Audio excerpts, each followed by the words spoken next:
Hi, this is me building a $4 million per year business in public, made over 450 grand last month. And in these videos, I basically just run you through a couple of things. I start with some YouTube Q&A. That's where I just answer any questions you guys have to deliver immediate value and then help me grow this channel. After that, I do some building and strategizing in public, which is a big chunk of why people watch these. And then finally, I run through some stats across YouTube, Instagram, and my products, just so you guys can see what actual growth looks like for somebody in my stage.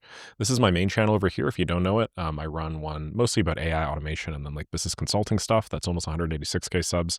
And then this over here is the daily updates channel. If we just switch to the right account here. Good Lord, Nick. That is almost at 14K subs. And this is the community tab where I answer all your guys' questions. So I'm just going to go top to bottom, basically answer as many of these as humanly possible today. I think realistically, we'll probably be able to get through, I don't know, I want to say about half of them. But as you can see, there are quite a few. And I'm doing this for a couple reasons. Normally, I don't do videos this long, but number one, I just like bought myself a bunch of time back, so I have the time to run through these. And number two, I repurposed these videos for my main channel as well. So like, I basically get to compile all related questions into one video about a related topic. And then, you know, when I publish them, they're pretty high quality and pretty cool. People tend to like those. Okay, so Dean says, best teacher. Thank you, Dean. F1RST owner. First owner says, hey, Nick, I just started running email outreach for my business and everything is going smoothly so far, but I'm lost when it comes to converting positive replies to appointments. Should I discuss it with them on email and book them an appointment and send them an appointment link? One sec. There you go. Or should I send them the Calendly link directly so they can choose the slot that best suits them? What is the best method to convert as many positive reviews as possible? When you say positive reviews, to be clear, what exactly are you referring to? You probably mean replies, right? Okay. Anyway, the best method to convert as many positive replies as possible is, number one, be very clear in the email what time you are open to booking. So in the very first email you send out, I actually recommend saying something along the lines of, would this work for you or would this be of interest to you? If so, let me know if I can give you a ring. I can do so at 12:30 p.m. today, 3 p.m. later today, tomorrow at 4:45 p.m. Or, you know, you can send me over your calendar if you have one and I'll happily book according to your schedule. So what you're doing there is you're basically eliminating a feedback loop. Is it the nicest, sexiest thing to have in an email, to have all these times and stuff? And realistically, can you actually stick to all of these if you're blasting out hundreds, if not thousands every single day? No, you can't, but you are making things hyper specific and you're not asking for permission to book a time. You're sort of like giving them a bunch of times, making it really easy for them to choose one that works and then begging for forgiveness if you, for whatever reason, can't make the time or whatnot. So that is like the highest ROI way of booking these things. Anyway, the second, I guess, major principle here that I'd highly encourage you to stick to is if somebody replies to your cold email, they're basically gold. I mean, this is as close to real money as you have. You have essentially like a giant gold brick in your hand, or rather hovering above your hand. All you need to do is close it. And so my recommendation to you is, number one, respond within 5 minutes of you receiving that email back. So if the email was something along the lines of, and you'll get a lot of these, hey, Nick, thanks for this. This seems kind of interesting. Can you tell me a little bit more about the service? Have a macro or a template in your cold email platform where you can literally click one button and then it'll say, hey, first name, sure thing, happy to help. Thanks so much for getting back to me. Here you go. Number one, our service does X. Number two, our service does Y. Number three, our service does Z. Now that you know a little bit more about this, I would love to give you a free X, Y, and Z over a quick 15-minute call. No strings whatsoever. I'm very confident, as I mentioned, I can deliver this value for you. I've already done it for all these other people and made all these people hundreds of thousands of dollars. You know, can I give you a ring today at this time, or tomorrow at that time? Or, you know, if you're open to it, could you send me your calendar and then I can book a time that is more convenient for you? Okay, that is in a nutshell it. And then if you actually do the booking, in order to maximize the conversion rate from booking to actually showing up, I do 2 calendar reminders. So I do one 24 hours before and then one 2 hours before. And the key there is don't send a calendar reminder that goes, greetings, first name. Just a scheduled reminder for your appointment at X, Y, and Z time on X, Y, and Z. Thank you, Calendly. No, say, hey, Pete, just wanted to drop some more info about the meeting tomorrow. I want to run you through X, Y, and Z in addition to what I talked about. Hopefully that's cool. I'll also give you something. And then 2 hours before, hey, Sam, hope everything's all right. I'm going to be a couple minutes early to our meeting. You know, if you want to invite somebody else or you want to get your meeting recorder in there, then let me know. Thanks, Nick. The point I'm making is you need to make that seem like you actually sat down and you wrote it. You're so excited to jump on the meeting with this guy that you literally have your phone on and you're like, oh my God, I got to remind Pete of the call that we have at 2 p.m., right? Don't make it seem algorithmic. Don't make it seem templated, or people will treat you like an algorithm or like a template and they'll just, you know, reject you. Okay. Harshit gives me some hearts. Love your channel. Been here for a while. Have a fun question from left field about how you approach your commitments. If you were to start a family, become a dad or husband, would you put as much effort or similar effort into learning to become the ultimate in those areas? That's very interesting. Maybe. I find a lot of guys are great at business, but give little effort when they start a family. As a fun exercise, what would be something you believe would transfer from your business skills to running or leading your family? That's a very interesting question. I don't think I've ever thought of this before. Wow. So insightful. I imagine my daily consistency transfers over basically one-to-one. So there are probably certain things that you must do to your family, or with your family, I should say, to your family, every single day, in order to maximize the quality of life of the people around you. I want you to know that, like, a big chunk of the reason why so many of these fathers, they probably work and then ignore their families is they feel like they have to for providing reasons, right? They want to provide for their families. They want to do so as effectively and as well as possible. And so they sort of like lose the cart for the horse, and then they don't realize that it doesn't matter how much money you have and how stable you can make the lives of your family if you never actually spend time with them, right? So I would hope that I would have the nuance to not just drown in my work. And the fact that we're even having this discussion probably means that I'm not the sort of guy that would. I think that self-awareness goes a long way. But yeah, daily consistency, showing up every day for my kids, for my family, and so on and so forth. Deacon Nick says, hey, Nick, how does your YouTube channel play into this? Are you doing one video per day for YouTube, and do you post every YouTube video inside of Maker School too? It seems like you use the same format for both. Obviously, it isn't hindering people from joining, but does it feel redundant, or do the YouTube videos seem to sell Maker School? So this is Deacon asking me a question about my product, Maker School, which makes $294,000 a month as of the time of this recording. Sometimes it goes up, sometimes it goes down. Right now it's going up. The way that I'm now structuring YouTube, and this is one thing I was going to tell you guys at the end of this video, regardless if somebody asks me a question, is I'm now doing a video recording every single day on my main YouTube channel as well.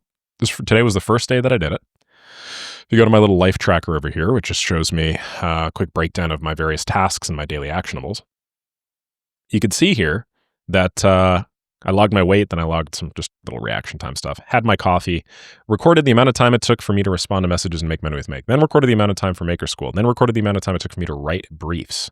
Then it took me, recorded the amount of time it took me to revise finished pieces of content, scripts, and or outlines that I received from my writers. Then the amount of time it took me to record my video for my main YouTube channel. Then whether or not I did my left click management for the day, that's my agency, whether I took my vitamins, whether I did my roasts, I should probably move this to the left. And then whether I did my daily update. You guys see how the daily update is empty? That's because I'm recording it right now. So this is a very simple way to like project manage your life, to be honest. And basically, instead of me doing this thing where every morning I like plan the most important things to do in the day, which is valuable, I basically productized my day. So my day is just the same thing over and over and over and over again for work purposes anyway. Okay, anyway, so to answer that question, how does your main YouTube channel play into this? It's one video per day on the main YouTube, one video per day on the Daily Updates channel, and then I don't post every YouTube video inside of Maker School, although I may now that I'm going to be significantly improving volume. That said, I feel like it's going to be overwhelming for people, so not entirely sold on that. Timestamps, thank you. I'm just going to drink some water here because my throat's already killing me. I'm a little bit under the weather, and I don't want to just like tap out after 5 minutes. This man asks me, Brett B. Coolin, how did you do that? Oh, shit, I hate doing this. 3425, where's 3425? So, apparently, you're probably talking about ChatGPT. I have a little shortcut. It's Option and then space. Hey, say hello to YouTube. Hello, YouTube. So yeah, I just press Option and then space. What hotkey opens this on my Mac? Let's see if it knows. No, it doesn't know how to do this. It thinks that it's not ChatGPT. It's my other... it's my Spotlight or whatever. I really need a better system to respond to these because I can't have them taking 30 seconds of time when it's a question I can answer in 2 seconds. Maybe, man, YouTube doesn't allow me to open these new tabs. That's why I actually have to like click into the thing. Maybe I make a carte blanche rule where I just don't respond to questions if they include a timestamp. Mr. Gafar says, would you say making AI-generated content for businesses is a good idea? Like product ads or UGC content for businesses made with AI? And then Daryl says, check out the 5 podcast. Matt is a great sister for this podcast that my friend and I, Matt Larsen, do together. Would I say making AI-generated content for business is a good idea?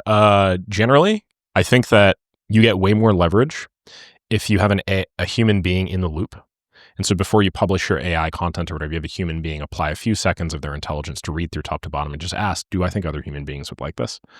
We're just not at the point where I think you could totally one shot everything and then have that be like a high quality, high performing piece of content.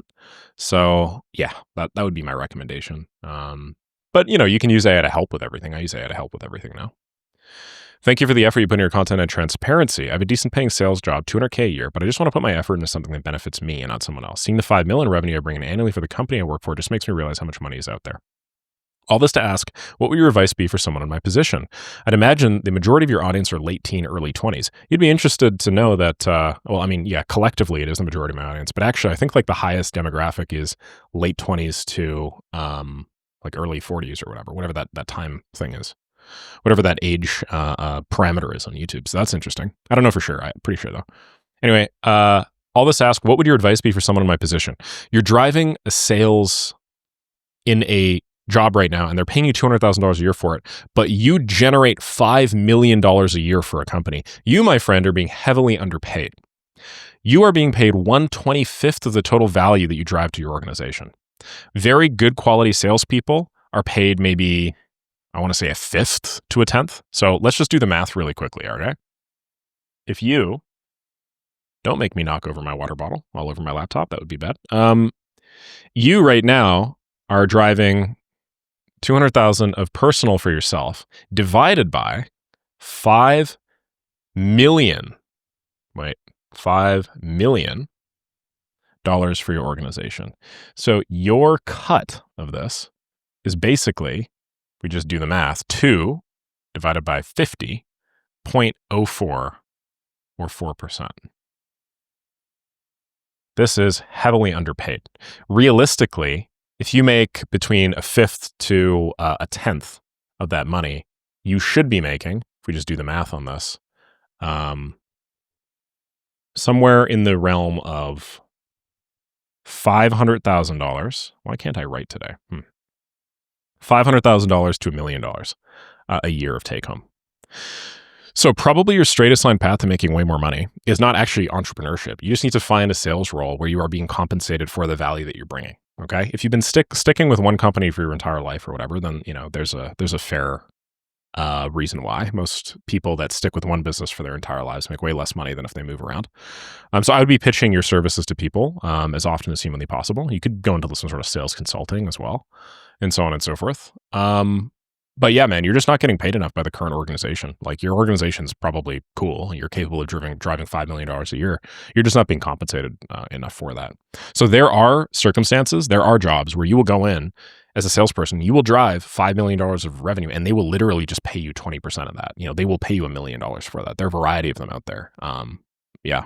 It depends obviously on the specifics of the deal. It depends on how much of it is recurring, how much of it is one time, how much of it is like future value. It depends on like contract terms, whether it's like all upfront cash collected, pay in full PIFs or whatever versus, plans.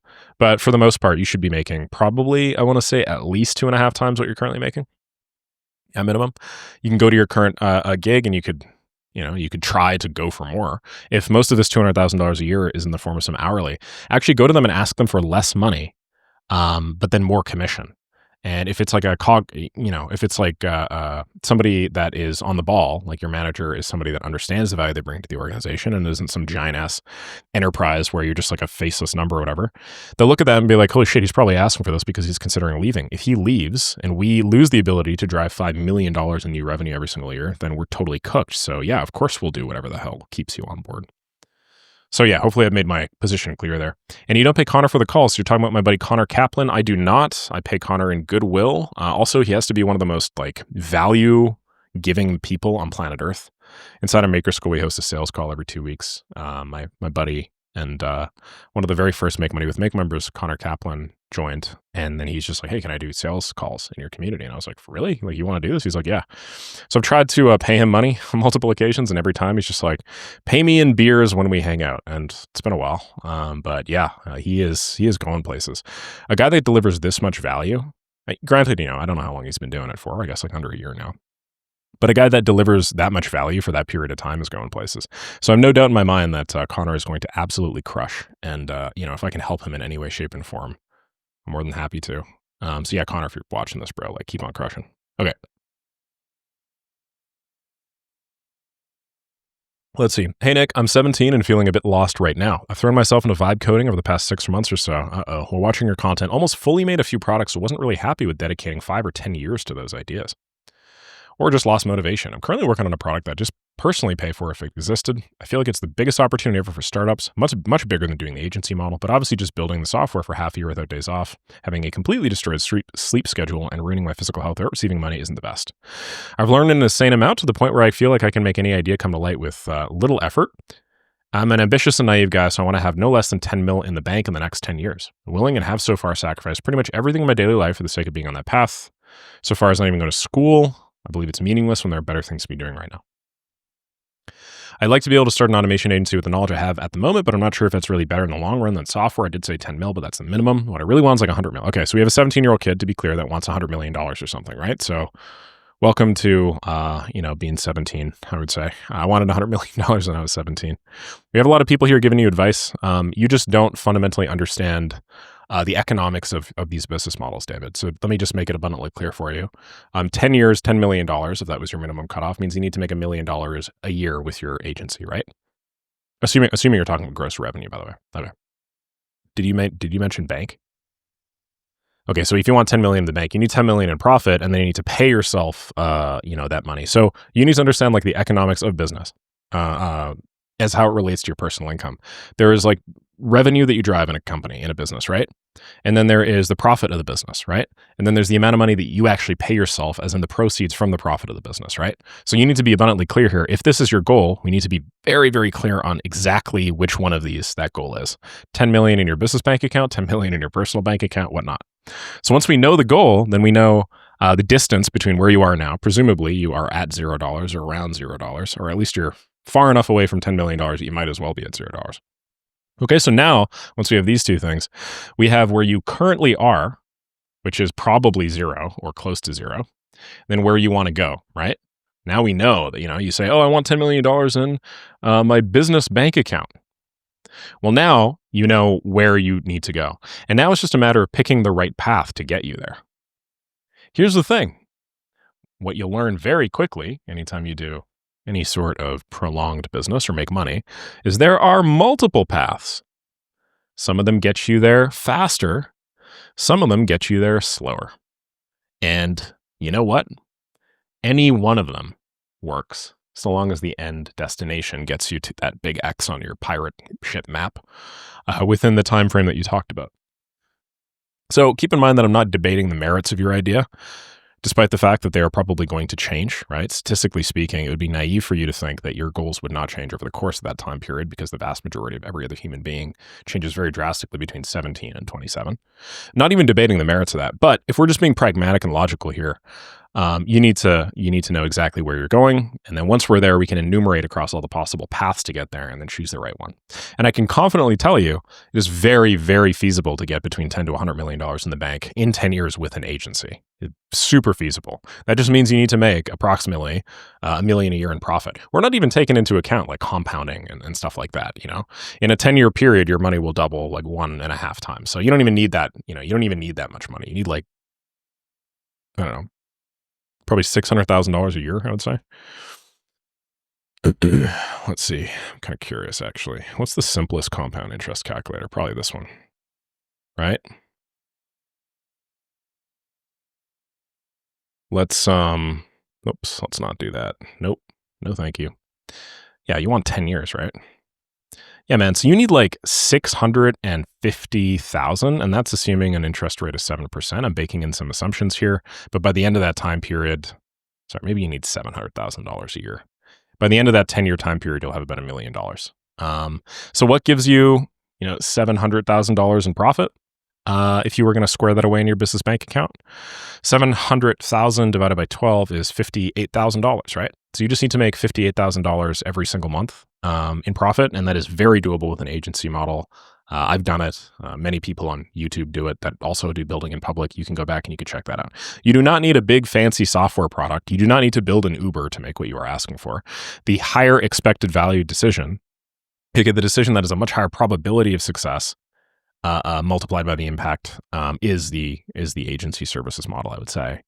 So yeah, I guess what I'm trying to say is I'd stick with that. Okay, love your Instagram parasite video, Nick. I'm planning on buying a teleprompter to start recording on camera. Would love to see your setup. Yeah, so I mean, I don't actually use a teleprompter for like the vast majority of my videos. For Instagram, I do just because I need to read the thing.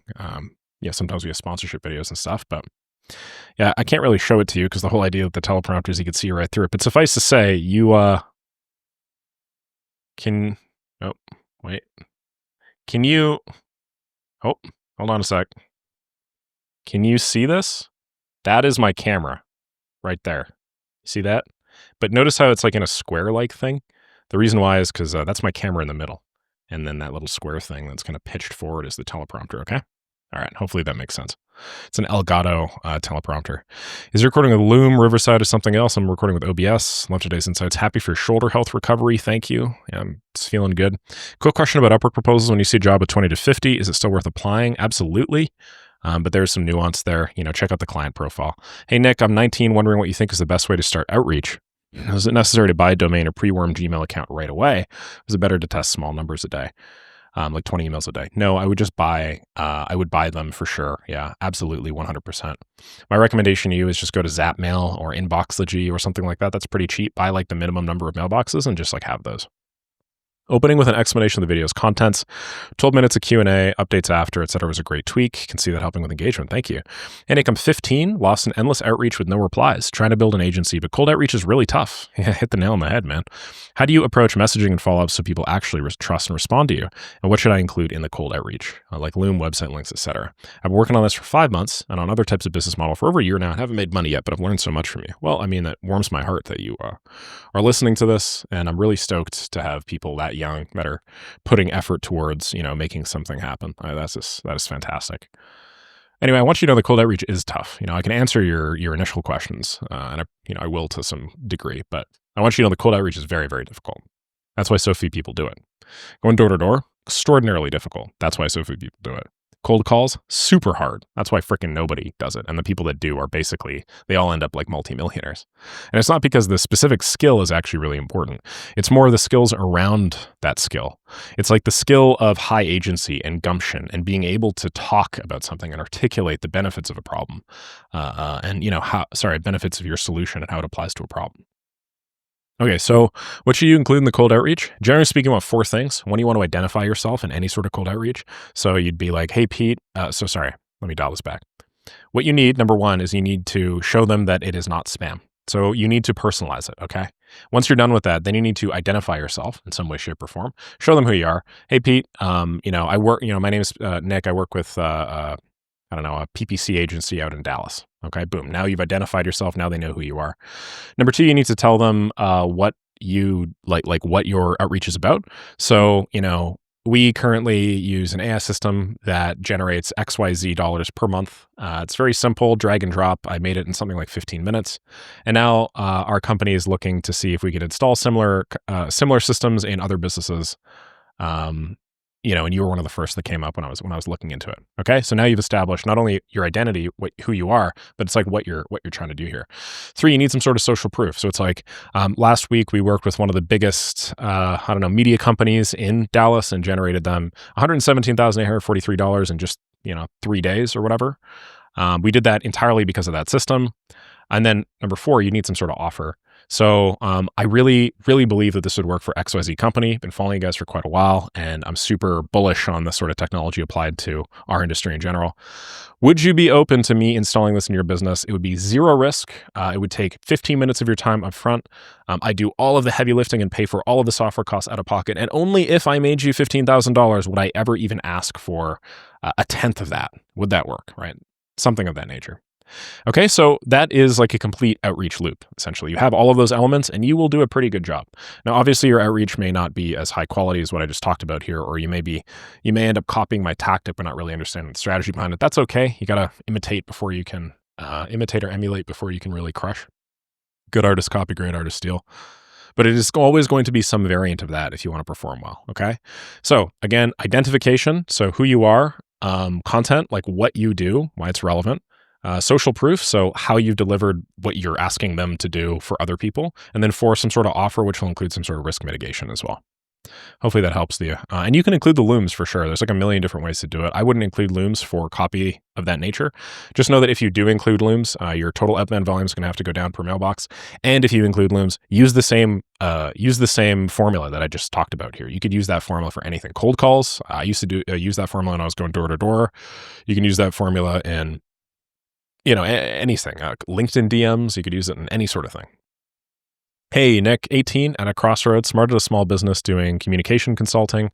Got a few clients, but it's not really the level I want. Do you think it makes sense to pivot into building an AI automation business? Yeah, I do. I love AI. I love automation. I think that obviously selling the shovels in any gold rush is the way to do so.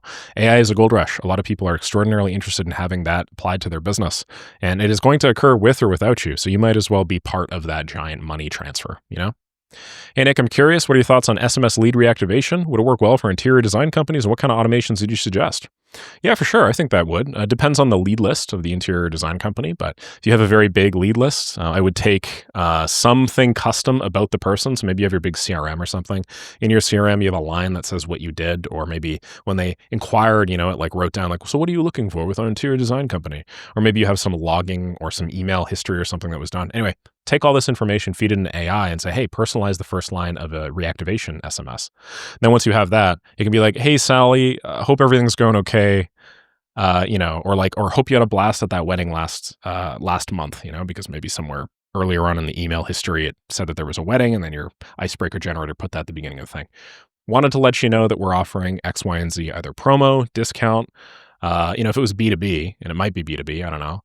Then you can talk about how, hey, I was looking at your office, or I saw a picture of your office featured in XYZ magazine, have some ideas for you, wanted to reach out to talk about them, or something of that nature. And generally, if you want to like just a general reactivation template, what I almost always use is I always say something along the lines of, hey, X, love Y, or finished a project recently that reminded me of our work together, or I know we talked about X, well, guess what, Y? And then go into, no, this is a bold ask, or I know this is out of left field, or I know we haven't talked about this yet, or I know it's been a while. But I was thinking about XYZ thing that you're doing, and I think it might be costing you XYZ amount of money. Would you be open to me fixing this for you? I'd make sure I generate multiples on whatever investment we talk about. If it's B2B, people like that because they've already worked with you, right? They already like you. They've already made it past that first hurdle. If you can be very confident, express high confidence that you can deliver return on investment, and if you could be, specific, but vague enough that you don't actually force them to spend any time doing it themselves, they tend to like you a lot. Okay. Hey, Nick, love these videos. Quick question. I started an outreach campaign, and for my leads, should I have them for various countries? Because my time zone's for Australia. So should I do it in Australian? You can do so in a couple of markets, like Singaporean market's cool. Australian market, obviously, for sure. Any sort of Commonwealth country that speaks English.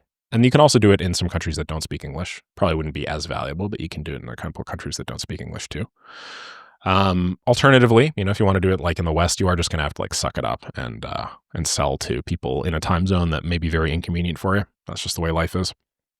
Great videos. Thank you. Danny says, really appreciate the content. If someone's brand new to AI and tech, will they still be able to succeed in Maker School? Or can you recommend any pre-courses or knowledge they need as a prerequisite before starting? No, you have everything you need in Maker School now. I actually just finished the curriculum for a make.com/innate accelerator to get you going. I am recording videos for that. Actually recorded a video for that today, but I need to record more videos for that today. And then, by the end of the week, we're going to have that done. That's pretty exciting because now Maker School is no longer just a place to learn business skills. With respect to AI, it's how to learn everything. It's going to be how to learn Make, how to learn N8N, probably going to throw in some other tools there as well. What are the best AI coding tools? If you look for a free version, you can host your computer and connect different models to. Great question. I don't really do AI coding these days, to be honest. DeepSeek's pretty solid. You could totally self-host that, but I'm not the guy to talk to for self-hosting, unfortunately, my friend. Gonna leave that there. Where do I start in the AI automation journey? I just landed on your account, not sure where to start from. Great video is 80% of automation basics in just 29 minutes. So I'll let you Google that puppy. Feel free. And I've synthesized 25 of your daily updates into a searchable library, and I know the tactical playbook cold, but I'm hitting a time constraint bottleneck. I'm just going to drink some water here. Should I sacrifice sports for 6 months to build proof of concepts faster? There's a higher leverage approach. You're using a lot of big words here, but I'll be real, Sperry. Sports are not very high leverage. It depends on what you mean by high leverage, I guess. It depends on what your goals are. If your goal is to, have like a nice work-life balance where you put your all into sports and, relationships and have like a fun, engaging, enriching life, like you probably shouldn't sacrifice your hobbies for your work. This is coming from somebody that sacrificed all of his hobbies for his work. It's cool making a lot of money, but if you look at me from the outside in, you'll notice that I've been sitting on this chair for the last like 12 hours. I haven't really moved. So that's not true. It hasn't been 12 hours. Hold on. I'm just getting a call. I want to verify that it's not my bank. Okay, no, it's not my bank. Should I sacrifice sports for 6 months? I'm considering doing AI brainstorming sessions, finding a fulfillment partner, and some other constraint breaking strategy I'm missing. Sperry, just from the outside looking in here, man, I would stop using the AI to write all of your stuff, and I would start, if you're going to talk with me, just talk with me. No need to use ChatGPT to write this stuff. I know you've been stressed and whatnot, but just sounds like you need some very simple daily actionables here, where you actually reach out and talk to people. Yeah, you just need to set some daily actionable or outreach goals and then just stick to it for like 6 months. If you do that, you will make more progress than any amount of thinking, any amount of commenting on my YouTube videos. Okay. Nice use of Anki with the Mosey quotes. Thank you. Fire W. Can we get some haters up in here? It's been a while since we've had some haters. Thank you guys. Everybody's just so nice. I love this concept. I did the original School Games trial and loved it. Got the pre-order offer from Mosey's book. I'd give you 3% for this without a doubt. Could even productize the consultants. Your time isn't attached at all if you program a chatbot or something. That sounds nice, but there are a lot of things that sound nice that wouldn't really be feasible in practice. This is one of them. Nobody would pay me, several $1,000s a month for a chatbot that just regurgitates or points people to other parts of my content. Maybe I'm wrong. Maybe they would pay me, but they wouldn't pay me a lot, and it would really impact the perceived white glove service. Okay, cool. Thank you, man. I run 2 school groups. One is free, one is paid. Free is at 682 members. Paid is at 1K MRR, just from posting 5 times a week on YouTube. Great work. Definitely interested in discussing the school advisory concept. I think in 6 months I can get this dialed into 10K MRR, and I will have the services baked into the offer. If I can work with you and decrease the time hours into 2 months, I will then scale paid ads. Everyone wins. Thanks, Nick. I don't miss an update. All right, so I talked about the school advisory concept. I did a lot more thinking on it. I don't really think it's that good of an idea. It just wouldn't really make that much of a difference in my bottom line, All the time that I would spend doing that, I could just spend time making YouTube videos and creating content, and I'd make way more money, unfortunately. So I'm still not at the point where I need I need that, unfortunately. Sorry. So I'm probably not going to do it. But anyway, so check this out. This is cool. I have school.com/advisory. That's pretty neat. I'm charging $800 a month for it. Let me just change the pricing really quickly so that, yeah, let's do that. Okay, cool. So you can only work with me now if you pay $9,999 a month, because I do not want people to join. And if one of you guys has a ton of money and joins, I will do it, but you shouldn't. Hey, Nick, you mentioned that you're using Anki for your favorite Hormozy quotes as you go through all his videos. It's absolutely brilliant. Would you be willing to share a link to those quotes somehow? Yeah, it's a great idea. I will do this when I'm finished. I don't have all of them. But yeah, basically I'm going through Hormozy talks when I'm at the gym. I think I've already squeezed the 80-20, to be honest. Yeah, he has a lot of great quotes, but I'm starting to see that he's actually repeating some already. And I'm only, I think, 20 videos out. So when I'm done, I will absolutely just share all of that with you. I think that's a great resource. And to be honest, you could just download all his transcripts and do something like that too. That would probably take 30 minutes or so, I would say. Do you transform Alex quotes into questions on flashcards? Kind of, yeah. Do you typically charge an upfront fee or only include a retainer or maintenance fee ongoing? You're talking about just my agency. Retainer or maintenance fee. So charge an upfront fee as a fixed offer, and then upsell a retainer, and then downsell a maintenance fee. That's how you squeeze the most juice out of every lead. Because if you think about it, when somebody's at the, faced at the decision tree, and they're like, should I work with left click or should I not work with left click? If I put a $9,400 a month cost in front of them, and I say it's going to be a minimum X months, and then it's an ongoing managed service, and you're going to have to commit a certain amount of time, and you got to sign up to our whole system or project management, stuff like that. That's a lot of ask to make somebody to make of somebody that has no idea how you work. It's much, much more economical to lead with a few productized offers that are very small and fixed in scope, that cost a lot less, that are defined start and end, that deliver some return on investment. Because if you can do that, then when somebody comes in, probability of them saying yes to me the first time is much higher. Then I demonstrate professionalism, over-deliver, and then make them super happy, minimize buyer's remorse. From there, it's much easier to upsell And then that's how you squeeze the juice out of all these. I've done this a couple times, but let's walk people through the logic again, because I think Hormozy talked about it recently. So it's kind of like, instead of, this is a lead, and then you have let's just say $10K a month service, and then there's your business. If like 100 people come in here, only like 10 people might take you, right? That's a conversion rate of 10%. Now, if you contrast this with a different approach, man, I got to get this freaking water bottle out of here. If you contrast that with a different approach where you have like an upsell, you start with 100 people. How many of them can you sell on a 2K service? So let's say you sell, I don't know, 30 people on a 2K service. So now you've made 60 grand. Of the 30 people, how many now can you sell to a 10K a month service? Well, if you're good at what you do, you could sell another 10. So what happened there? In addition to the $100,000 a month, I also made $60,000. And I got to qualify down people that I only really wanted to work with initially, while also, delivering some really tightly scoped thing, and then giving myself 20 other people that I can plug into a nurture sequence. Now imagine if instead of that $10,000 a month, you also have an optional downsell option to, I don't know, like a 1K a month thing or something. Maybe 10 people would take me up on that. So now I have an additional, an additional, what's this, 10K a month? So I guess, just to be clear here, the revenue before is $100,000 per month. Up here, shit, man, I need my colors fixed. Anyway, and then the revenue after is $110,000 a month plus $60K up front. You guys kind of see what I'm saying? And if you do this every month, then you just made another $60,000 a month, which is 170, which is increasing your top line by like 1.5 times. Free money, basically. So you always want to. Questions about the offer structure from Carlos. Instead of offering single agents or automations, offer a big package branded as AI infrastructure where the lead can choose 3K, 5K, or 12K. Do you believe that's the best way to create an AI offer? No, I believe the best way to create an AI offer is what I just talked about. Sorry. If you're recording these in one shot, you could go live, then post the video. I could. What sort of value would this have for me, though? It would force me to do some marketing, I guess.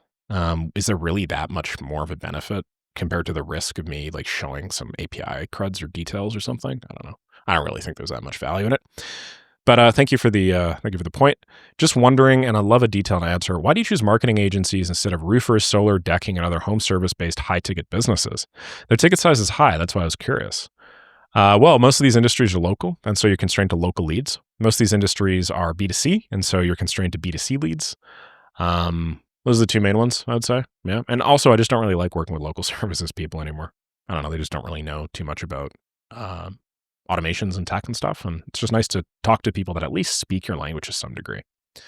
What do you do about maintenance? Because I've read in some forums it's not worth it to sell $500 automation. You've read in some forums, huh? Because the effort of the maintenance is way too high.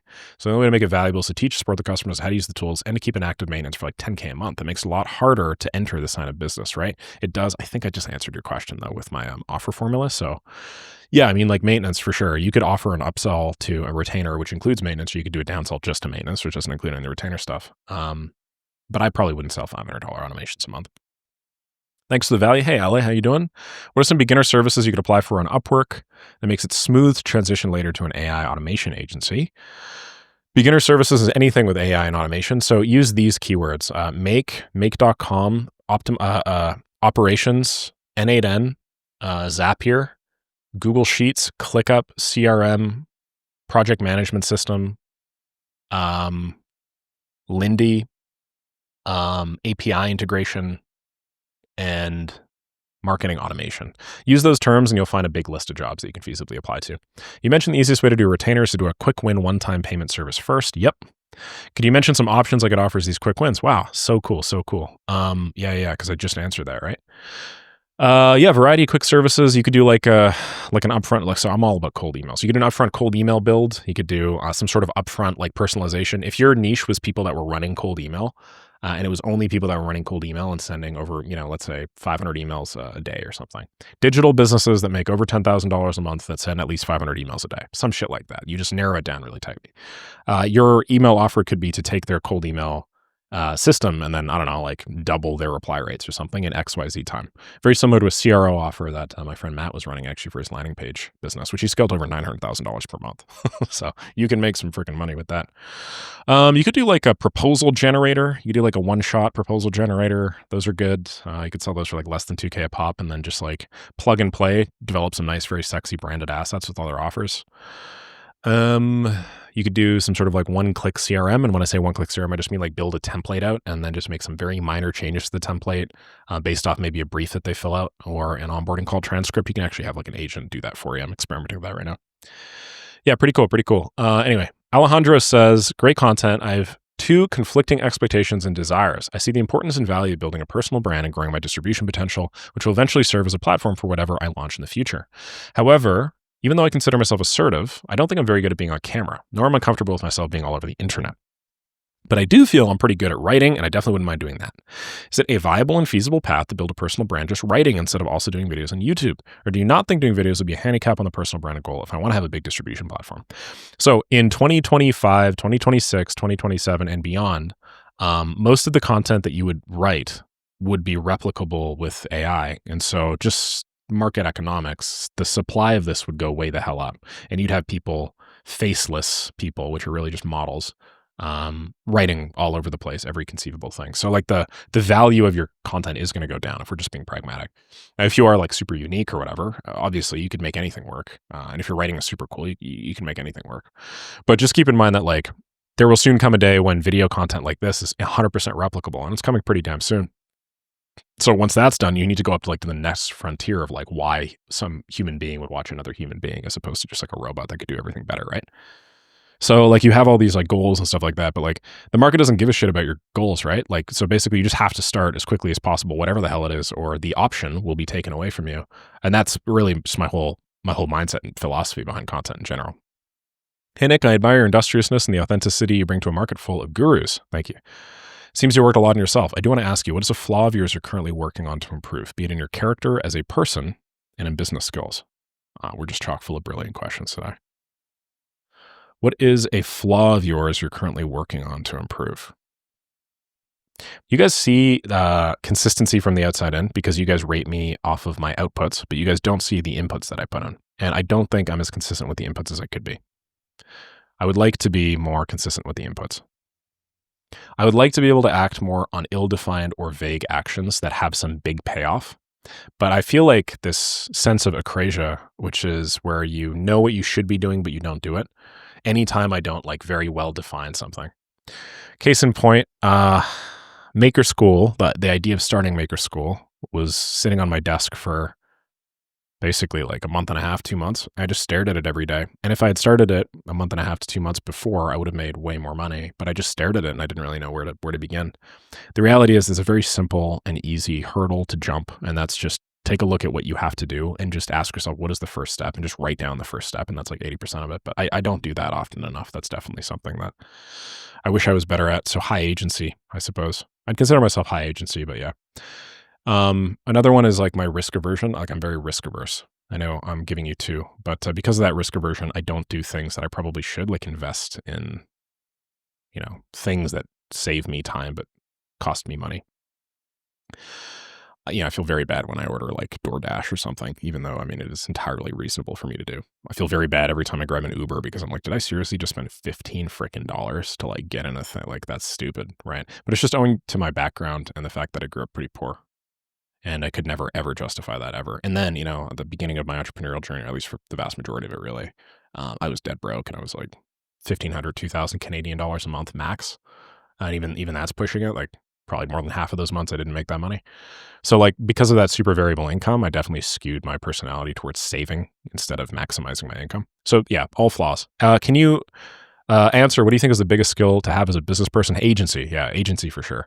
Because feedback beats planning. It doesn't really matter how cool and strategic you are. Best to just do stuff. And then interfacing with the real world will teach you what you need to know.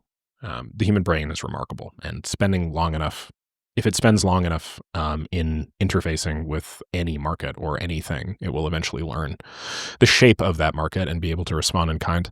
The issue I think that most people suffer from is they just never put themselves in that position to begin with.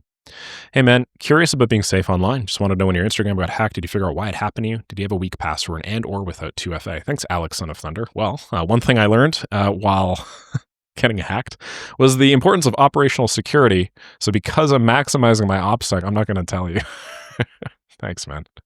And sorry about that, bro. I definitely joined a school where we learned how to grow school as a one-man team. Then the percentage offer could be for the bigger communities that need more hand-holding. Let me know where I could sign up. Thanks for the value. Hopefully I've just answered that. Guys, we need to get through some of these.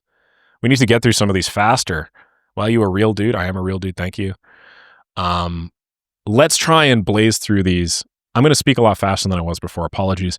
I was literally writing a comment on how do you articulate so well and how do you practice. In that moment, you explain Anki and Hormozy. LOL. Awesome. Can you help with your practice improving? I find it takes me hours to do one Loom video at times because I fluff the words. I can see the automation clearly end to end in my mind and the benefits, but I forget key pieces of info and generally want to polish how I deliver.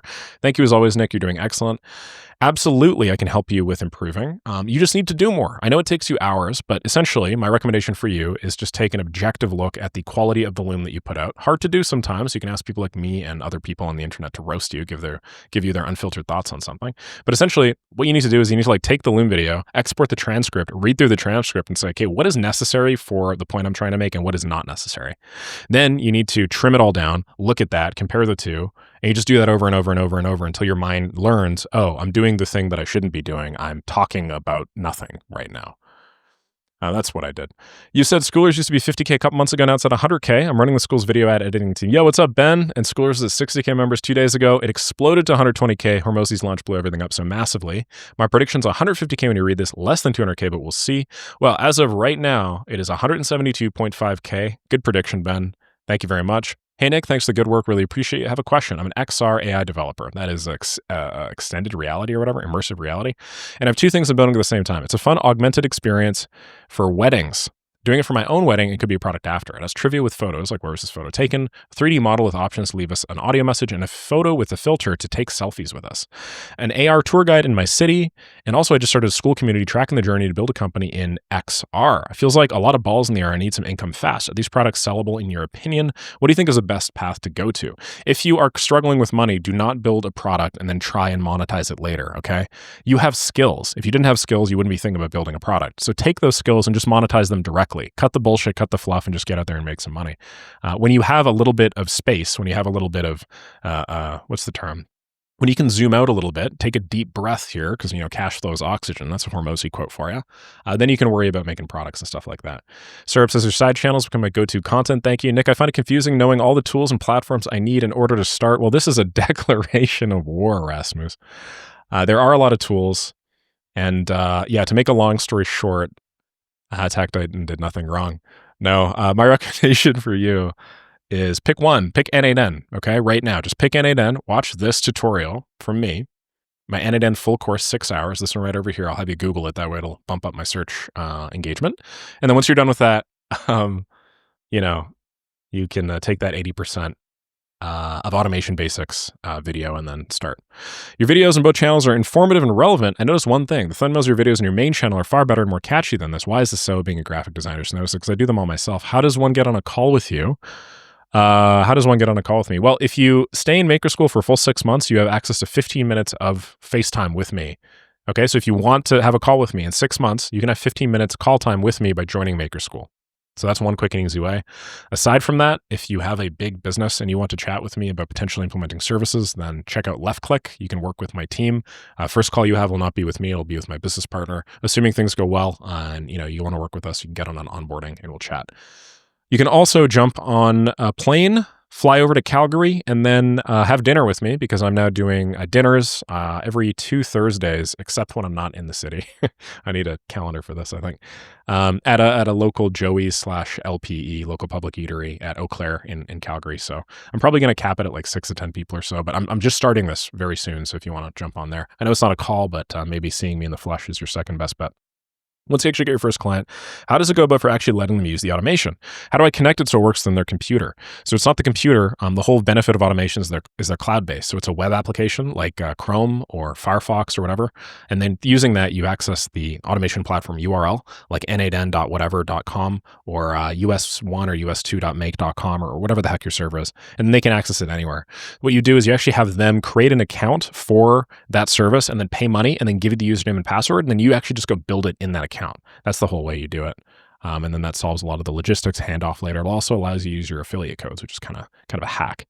How do you present the ROI of systems like client onboarding? Thanks, guys. And AI proposal generator invoice system is similar tools for lead gen. It's simple. Everyone wants more clients, and it's easy to do the math from there. For other systems, how do you pitch them as good as more clients and more money? So I want to make sure I fully understand you here. I guess you're asking me to how you would present the return on investment of systems. Very confidently. But I wouldn't like try and force my beliefs on them. I would actually try and incept the belief. Have you ever watched Inception with DiCaprio? The whole idea is like you need to give them the idea and then they need to think that they came up with it, right? So very simple and straightforward. Let's say I'm on a sales call and somebody is working a PPC agency, they get new clients, and I'm trying to figure out what sort of return on investment my speed to lead system would deliver for them. I'd say, great, man. So first of all, like how much is a lead worth for you? Okay, so it's like what, $2,000 a month or so? Awesome. And is that entirely yours, or do you pay some of that out to the, is that a management fee, or is some of that like ad budget pass through? And they say, no, it's entirely my management fee. It's like, okay, cool. So you make $2,000 a month off a client? Damn. What's your lifetime value on that? Oh, wow. No, it's 6 months on average times 2,000. So 12,000. So you make $12,000 a client? Geez. So you basically like anytime you get a new client, it's like 12K in the 12K in the bank, right? Awesome. Is that stable? Is that like reasonable? Is that reliable? Yeah, it seems pretty reliable. We've been operating for 5 years. So it's about 12K. Okay, cool. Well, how many leads are you currently getting? Well, we get 100 people coming in through our pipeline, and we only convert one of them every month. And I'm like, oh man, seriously? So you have 100 potential opportunities, and you only have a 1% conversion rate on these? Where do you think these people are dropping off? It's like immediately after they fill out the form, nobody's getting back to me. It's like, all right, well, how quickly do you respond to them? It's like sometime within like an hour usually. And then I'm like, oh, wow. Okay, cool. So you have a 1% reply rate, and you're responding to them variably between 10 minutes or an hour, somewhere in that range after they submit the form. Have you considered implementing like a speed to lead system? Like I could set something up for you that probably double, triple your conversion rates, immediately justify, $30,000 a month more value. Have you ever given that a try before? We've played around with it before. We haven't found a good system, blah, blah, blah. It's like, all right, cool. Well, that's where I'm going to come in. And then, you run them through just how crazy the potential upside is. In this case, $36,000 a month or whatever of lifetime value that we are driving every single month, new revenue. It's not exactly new revenue, but average revenue considering the lifetime value. That would make me selling like a $3,000 or $4,000 system a lot easier, right? Because now the clients that can wait. So, damn, $36,000, huh? Jesus, I wonder how much he charged me for that. And it's like, oh, okay, I charge you $3,600. It's like, really? So I get 90% on that investment? That's crazy. So that's how I would do it. So that's basically what I walk through every single time. It's like, what's your average order value? Just because it's easier for them to say. Then you can like estimate some math and figure out the lifetime value just by multiplying if they're on a monthly service, that times the churn. If they're not on a monthly service, then it's a little bit harder, but you can just have them estimate with you. So a good and quick and easy way to estimate is just, like how many people get follow-up projects with you? Oh yeah, 20%, eh? Wow, okay. And now it's like a 1.2x on their initial average order value. And that's one way to do it. Okay, cool. I do revenue ops for enterprise firms. RevOps is improving revenue without spending more money. This is done through any area of the business. You said that you help get your first customer through AI. What would my offer read like? Will Porter, if you wanted to make a community and you wanted to have a very clear transformation for that community for RevOps, you would give them a return on their investment. You would give them a return on your investment. I will 10x your return in the first XYZ days, or I'll give you all of your money back. The trick with you, though, is going to be tracking that. With me, it's very easy. It's much easier, I think. Well, maybe it isn't actually. Now I'm thinking about it. Shit. Yeah, maybe it isn't easier for me because they need to report that they got the first client. So actually, we're in very similar shoes, to be honest. if you just provide an overwhelming amount of value, I find you're never really going to have to, in practice, like validate or verify that because you're not going to have very high refund rate. But yeah, I would guarantee a return on investment. Yee, first of you, like and comment. Thank you. Second comment, I like buttholes. Nice. Where are the growth status? I don't know what that means. Aha, 2551, best first job story ever. Thank you. Nick's first job was being a carny. Now he's a multimillionaire. Correct.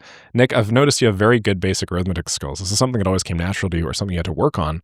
Is this a skill that you'd suggest any aspiring entrepreneur to improve upon? I actually do think there's like tremendous value in having quick arithmetic skills. It's weird, but it just allows you to stay in the flow of a thought and not have to like stop, go to a calculator, do some Googling or whatever.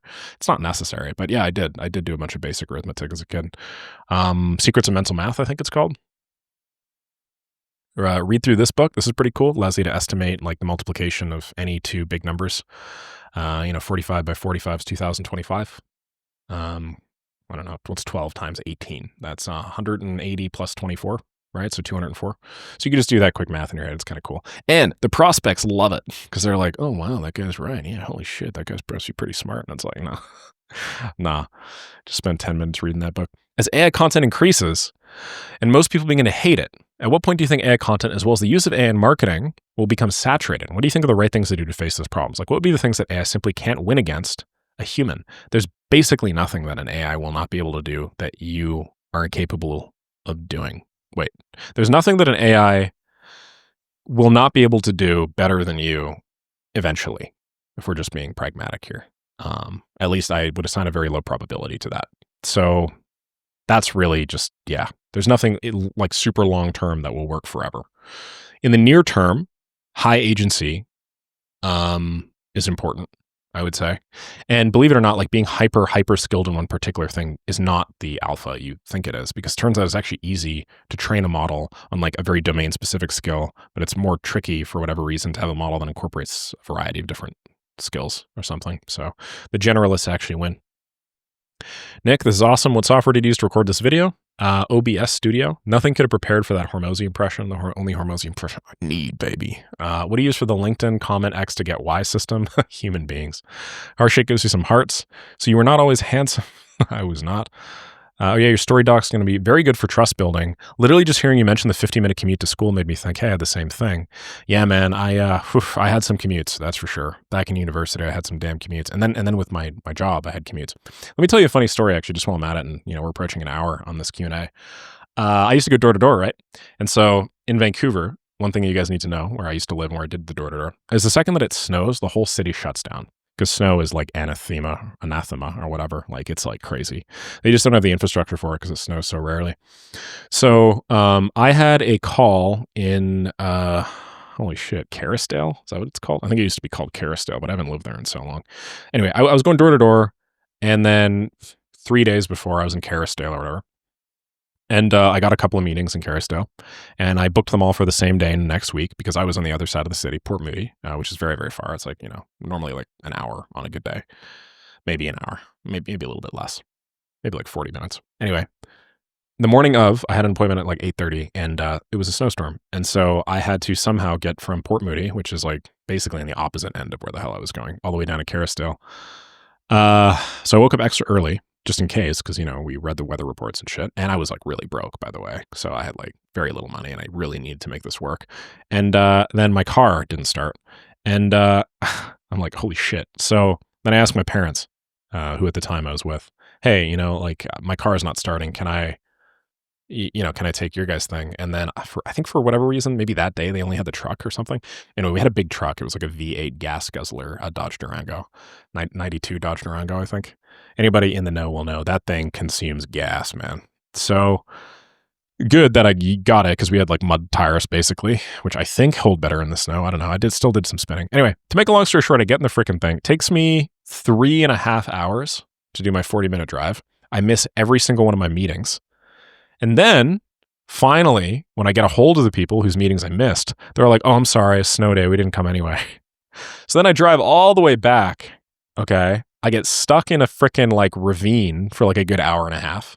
And then on my way back home, I look at my fuel gauge and I realize that I had just wasted like $200 of gas to go all the way down there then all the way back and do nothing, not get a single productive thing done during that whole drive. Not to mention my heart rate was pounding because the streets get all iced up and shit. Buses that are like 360 no scoping poor passengers on the side of the road. Like, yeah, crazy stuff, man. Crazy stuff. So screw commuting. One of the reasons why I work digitally from home and mostly in my boxers, which you guys will not see, is I just don't have to deal with that anymore. You know how much time and energy you waste doing shit like that? It's crazy. Way more efficient. Okay, Damien says, hey, Nick, I'm starting to run an AI systems agency. I'd like your advice on how to best handle customer systems. I'm curious, do you host and manage the systems yourself using your own tools? No, they do. Do you set everything up on the client side so they own and manage the tools? Yes. Hey, Nick, could you help me choose between creating an AI lead generation system and an AI follow-up system? Could you also provide an estimate of the cost associated with building and running each one? I don't want to offer free trials to businesses and end up losing money as a student. If possible, can you give me a strategy to sell my first system with as little money as possible? Instead of doing a free trial and then taking on the cost yourself, like Damien was asking a moment ago, you should have the customer pay for these things. That way, worst case scenario, you give them their money back and then you are not out any money. You are out time, of course, but you have to earn to learn. That's just how life is. Learn while earning, or, you have to learn, basically. When you go to university, you pay money for it, right? In this case, you are now net neutral. You're not even paying money for it. So consider this the cheapest education you will ever get. So AI lead gen system, AI follow-up system, estimate of the cost associated. AI lead gen system is going to be way more than an AI follow-up system just because you're going to have assuming you're talking outbound here, like email mailboxes, you're going to have to buy domains. Then you're going to have to buy a service to manage them. And then you're going to have to buy services to actually go scrape leads unless you want to painstakingly do it yourself. AI follow-up system could just be like a make.com scenario, Yes, I want to. Okay, I'm just going to drink some water while I'm hearting people. Thank you.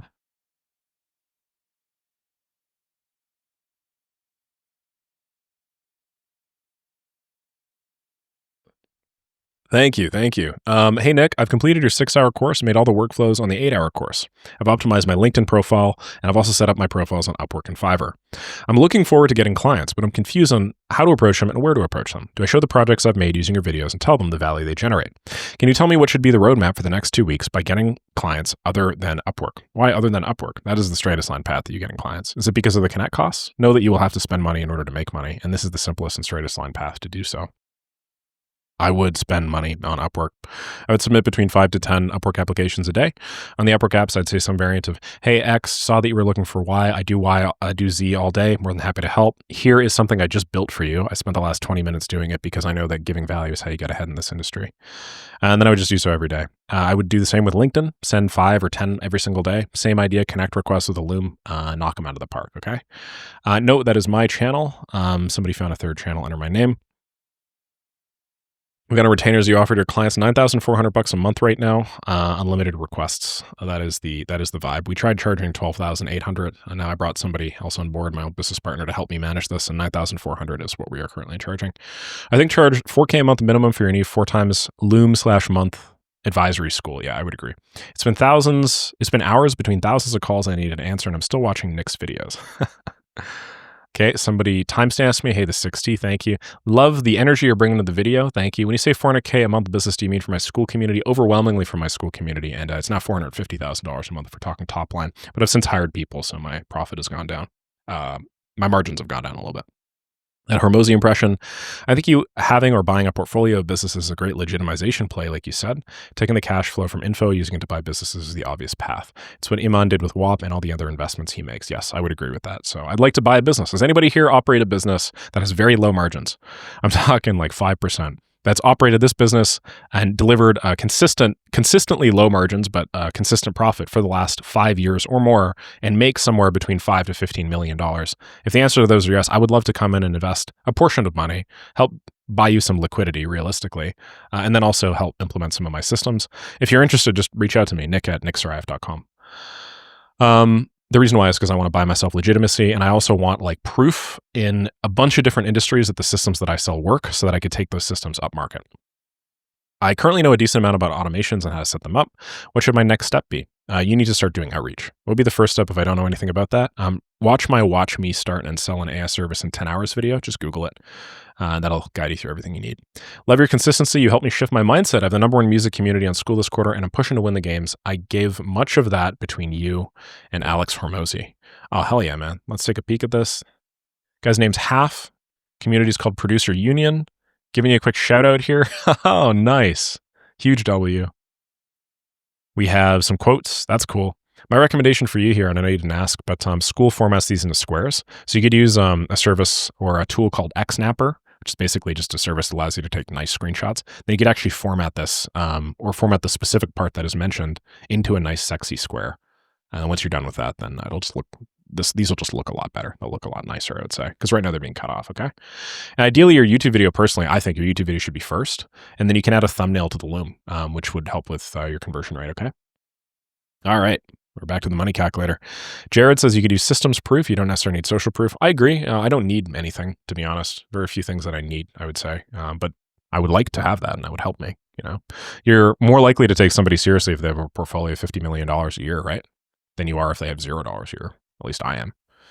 Hey, brother, came across your channel. It's super valuable. Appreciate your efforts. Want to know how you handle the important nuances, like which software to use of a client, or whether they're using PandaDoc and forms. Do you create that, or do they give it to you? Okay, they create it and give it to you. No, I recommend certain platforms for clients, but if they're stuck on certain platforms and I know how to do these platforms and they're not that big of a deal, then I'll use them. Yeah. Ben says, how would you define something as cool shit enough to start yapping about it, teaching on social media? Is there any dollar per month amount where you'd say, okay, that's enough to get started with some info product? I would probably go top 1%. So I don't know, top 1% performance in any industry. So obviously, how do we know? There's no like exact number, but just take an assay or a survey of like every agency owner and then try and get like percentile breakdowns of their revenues and then just get the top 1%, just be top 1%. I would say if you're top 1 percentile, yeah, that's sufficient. Alex Ramosi, is that you? Those are my biceps you're asking about? You're so cool. I get what you're talking about. Thank you. Hey, Nick, fellow Bulgarian here. Are you Bulgarian or are you Itachi? Love your videos. Very happy for your success. Thank you, man. Thank you. Okay, I'm just going to read through this because it's quite a bit. As a small country, mass lead outreach would be a waste and burned opportunities if I converted to lower rate. So what would you do with zero social proof? You are assuming that for whatever reason, this will follow you around forever. Most people forget who they talk to over cold email in like 5 seconds. So you can actually recycle the same list over and over and over again. Doesn't matter how big your TAM is. You could just keep recycling it. You could also do some less ethical things. Like you could just have different mailboxes with different names. You could have different people in your company. You could not mention the company. On the very first email, only mention if people get back to you. And then every time you blast the same audience, you'll have different groups of people that get back to you. So a lot of stuff you could do there. You are correct that Bulgaria in general is like a small country. So I might try diversifying a little bit. Could you work in the Macedonian market? I know that we typically do not like the Macedonians, but you can absolutely work with the Macedonian market. You could work with the, Serbian market if you're willing to do a little bit of work. Work with like any adjacent Cyrillic ones, if you know like a little bit of Slavic, Inter-Slavic. Yeah, those would be my recommendations for you, okay? So just don't feel like you're totally screwed, Stan. It's just a matter of, I guess just a matter of like tactics in that case. Hey, Nick says, Paul, the school that's the most natural and authentic to me is around books and reading. Discussions around information, ideas, and philosophies in various spaces from self-development to business to marketing to health and beyond. It's a philosophy of mine that everybody should read more, and it's a genuine source of my passion. The school would essentially become a club rather than a course, which has less of a direct value exchange. Would love to hear your opinion on the earning potential of this type of school community. Cheers. It would be very low. You would not be likely to make a lot of money if all you're doing is a book club. So my recommendation is you would need to make this B2C community into a B2B promise. So you need to we read the best business books, internalize the concepts, and help you make X dollars more per year or something. It's like School of Mentors type stuff. If you wanted to make this work, you would have to do something like this. Otherwise, it would be very difficult. What's going on, Ben, fellow Calgarian? Thank you very much. I appreciate you. I was actually just reading Berserk earlier. Yeah. Okay, I caught up to Berserk. Damn, we got a bunch of Berserk mentions here. Kuji Mori, who took over Berserk after Mira's passing, said the upcoming chapters were as emotionally difficult for Mira to write as The Eclipse. Have you read any of Kuji Mori's work like Holy Land? No, I have not. I'm really interested to see where they go from here, but my personal canon theory, which may or may not become canon, is that Guts is going to walk away. I think he's going to walk away. I think that's like the big thing. The reason why it's so emotionally difficult is because I think he's like actually going to try and for once not like go for revenge or whatever and actually walk away. And I think that's why it's like so emotionally difficult. I don't know for sure, man. I don't know for sure. But like really it's just a matter of him. Yeah. I mean like his whole thing is just plagued by having two birds and I guess, trying to catch two birds and having none, right? Like when he, in the Golden Age arc, walked away from Griffith and the rest of the Band of the Hawk, he, ended up sacrificing that which he held so dear in order to become a better swordsman or whatever. And sure, I think you could probably rationalize that some of that was necessary for his own self-development. He wasn't just latching on to that glowing hawk. But yeah, man, am I excited to see where that goes. Hey, Nick, really enjoyed your video, though love the way you're approaching acquisitions. I helped build one of the largest M&A platforms in the world. Hey, Empire Flippers. Nice, man. I was actually going to try and sell my business with you guys a while back. Happy to share insights, make introductions, or add value however I can. If it'd be useful, let's set up a quick call. Yeah, sure. Thank you, man. I appreciate that. Sure, for sure. What are you using to record your screen? It's called OBS Studio. Highlights where I use my pointer is a Mac app called Presentify. We're coming up on 7 days. Nick is the GOAT, no cap. Thank you. Nick, you're the GOAT. Answer my question. Nick, you're the GOAT. Answer my question. My question is, I've sold workflows a couple of times on AI lead gen and icebreakers on Reddit, and I'm currently doing that, but I want to get domains on instantly so I can start cold email. No idea what niche to pick and what automations to sell. Can you point me in the right direction? Well, the simplest thing to do is just pick what you have already done and what has already been working for you, and then just do that. So go through the projects that you have sold so far, the projects that you are considering doing on Reddit, and then just find what niches they tend to be in, and then just like take those niches and then make them your cold email campaigns. You know enough about those niches and have enough social proof that you could say something like, hey, I just built a very similar system for an XYZ business, which is valuable. Tell me what keys or any type of software, thank you, Teklay, used to zoom in and zoom out of the screen. I just use my mouse pad. Or you can say this is a little zoom in moment when the mouse cursor on screen move. I don't know. I'm sorry, my brother. I'm having trouble understanding you. Notifs on daily. Thank you very much, MaveTube. Thanks for sharing your Xbox story. Says Ben, my parents had a really tough time when we moved to Calgary in 2001. They'd run to 3 different jobs in a single day just to get ahead. My parents did the exact same. They had 3 jobs each. Pretty rough. I went from being engineers in Bosnia to janitors overnight because of the language barrier. Same idea with my family. So to add on that, kudos to you for being so articulate. I think people still underestimate the value or power of putting thoughts into words clearly. Both you and Hormozy have it. Is this something you mainly honed through door-to-door conversations, or was there another practice that shaped it the most? Yes, I have deliberately honed it through nonstop practice, basically my entire professional life. And it is not something that I was born or gifted with. It was very difficult for me to articulate things when I was younger. Very difficult. Even my progress over the last 208 days with daily updates, I think, is a testament to that fact that I've just spent more time doing it than I think most people realistically ever will. I've talked about 45 minutes to my target audience about the exact problems that they face and then how to solve those problems. Between 20 to 45 minutes, I would say on average. Let's say 30 minutes on average for 208 days now or something. That's 110 hours practicing this one skill. They say it takes 10,000 hours of practice or something along those lines. I'm probably there. Thank you very much. Future podcast setup. Sure, Ben. Yeah, come to my dinners, man. I just started an AI automation business a few weeks ago, learning to use Vappy and Twilio. I use them to build an inbound assistant for my friend's HVAC business. We set it up so we made Vappy and Twilio, but I want to white label them for future sales. So I learned how to use Retool to scrape the Vappy calls. Very cool. I'm very new to this, and I thought to ask if you have any advice on the overall model and pricing. Well, if I were you, I would not charge a flat retainer of 200 to 400. I charge more. Oh, sorry, you guys can't see my face. Sorry, the screen, just my face here. If I were you, I would charge at least triple digits for everything, just as a carte blanche rule. I don't believe that I'd ever want to find myself in a situation where I'm selling something that's like less than $1,000, simply because if it is less than $1,000, it is probably not a problem worth solving in the first place, right? So it's like you could try squeezing a juice out of like an old ass lemon, or you could just go and you could get a new lemon, makes more sense. So that's how I would do it. This video is spoken facts. Nick, I want to be like you. I'm 23. Thank you. Nick Dambro, the way you talk about your plan, it makes too much sense, like it's going to happen, like you have it figured out. Now it's just the execution. How did you learn all these things on business and scaling? I've always worked in a consultative or agency context. And so as a result, I've just gotten to interface with a tremendous number of businesses and see the internals of a tremendous number of businesses. And so it seems like I have figured it all out, but really all I've done is I've just seen hundreds, if not thousands, of businesses at this point, and they all tend to be very similar. You mentioned not caring about materialistic things. So what do you do with your money? Purely reinvest, or did you get a nice car, house, or whatever? Would be interesting to know.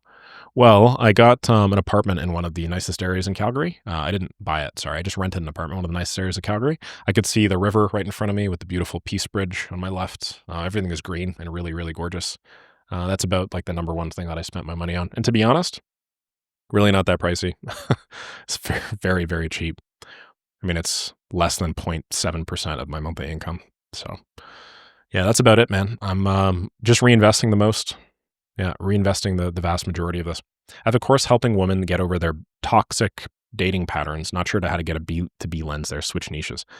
Yeah, you could if you wanted to. I mean, like that doesn't sound like a very B2B-able thing. Break out of your toxic dating patterns and get yourself a six-figure executive job. How to screw Fortune 500 CEOs. I don't know if any of these really make sense. I think that probably just has a B2C context, and there's nothing you can do to switch out of it. Apologies. The one thing I want in my life is to be articulate like this guy. I appreciate that. Isn't that immoral? What are we talking about? Free social proof? I made a video talking about how to build $1 million in social proof as a total beginner in 21 days. That is what Nate Automated Sales is commenting on. I don't know what part of that you would find immoral. There were a variety of different strategies I talked about to get social proof. The one that he's probably saying is immoral is where you call up all of the other local businesses in your area and you say, hey, I'm generating so many leads, I don't know what to do with them. Would you be okay if I give you some of my business? In exchange, I ask that I could use your case studies during the sale. That is probably the part that Nate is referencing, saying it's immoral. I think it would be immoral if you never actually sent anybody any business. In my case, I did send a bunch of them business. But I think it would probably be immoral if you just used their case studies and then hacked it and then like didn't ever give any of them anything. I did. And I was, I'm like, overflow contractors are a good thing to have, right? To be clear. But keep in mind that like they entered into an agreement that was very transparent and I gave them all the information they needed up front. And it's not like I hid anything. So maybe I take it back. Maybe it's not immoral because it is an exchange that they made with me knowingly. I feel like in order for it to be immoral, I would have to like screw them in some way. I feel like if you were to say it was immoral, you would have to presume that that exchange is a net negative, aka that it's a zero-sum game. In order for me to benefit, somebody else has to suffer. That's not necessarily true. Maybe philosophically, the time that they spent in the coffee shop with me. Okay, anyway, I am getting too philosophical. To be honest, I stopped watching these videos. I've been plugged in grinding trying to get started. Hell yeah, Nick. I saw no Russian, had to watch. Yeah, you guys like that. So much value in this video. Thank you. You talk very fast in the main channel, I guess, or it's me just feeling this because I don't watch your main channel a lot. So here you put raw value and there you've edited a lot of things. Very true. Nick, quick question. After sending a Loom video, how many follow-ups do you usually recommend? What kind of things should be asked in those follow-ups? I'd love your guidance. I would just follow up nonstop. Nonstop follow-ups. Yeah. Okay, to be clear, it depends on the context. Are you sending a Loom video for your initial piece of outreach? Is this through cold email? If it's through cold email, there are downsides to following up too much if your offer sucks. So if your offer sucks and you follow up too much, then you increase the risk of your mailboxes being marked as spam and therefore increase the risk of having poor deliverability. And so it is optimal not to follow up until you've confirmed that your emails do land and are good. If this is through LinkedIn DMs or something like that, the mental calculus between the risk and reward is lower, so you could send however many you want.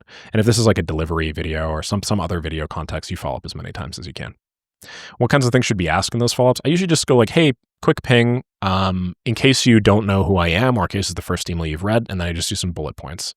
You can also offer value. You can also do follow-ups with case studies.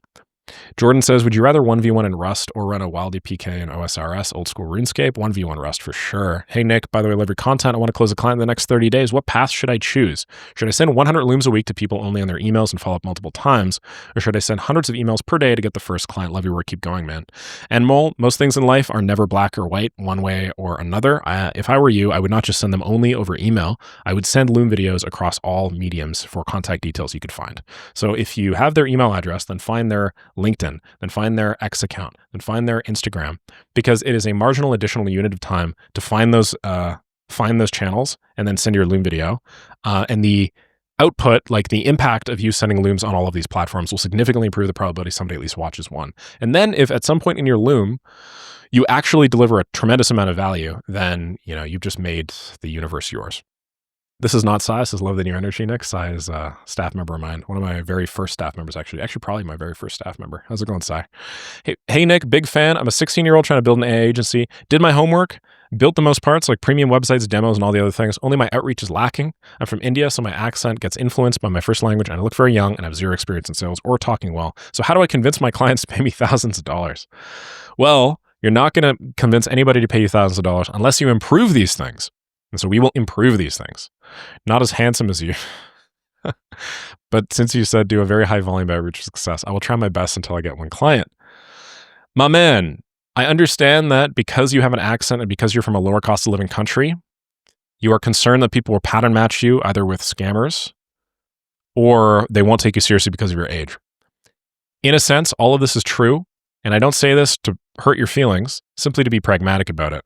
When I was at the start line of my business and I was quite young and my face was a lot wider than it is today, a lot of people didn't take me seriously and they thought I was just some kid. So you got a couple options pragmatically. You could do the back end and partner with somebody to do fulfillment partner with somebody to do the sales on the front end for you. That is entirely doable, and that is a pretty pragmatic way to win. Or you could communicate or work with younger people that don't have that age bias built in, or as much of that age bias anyway.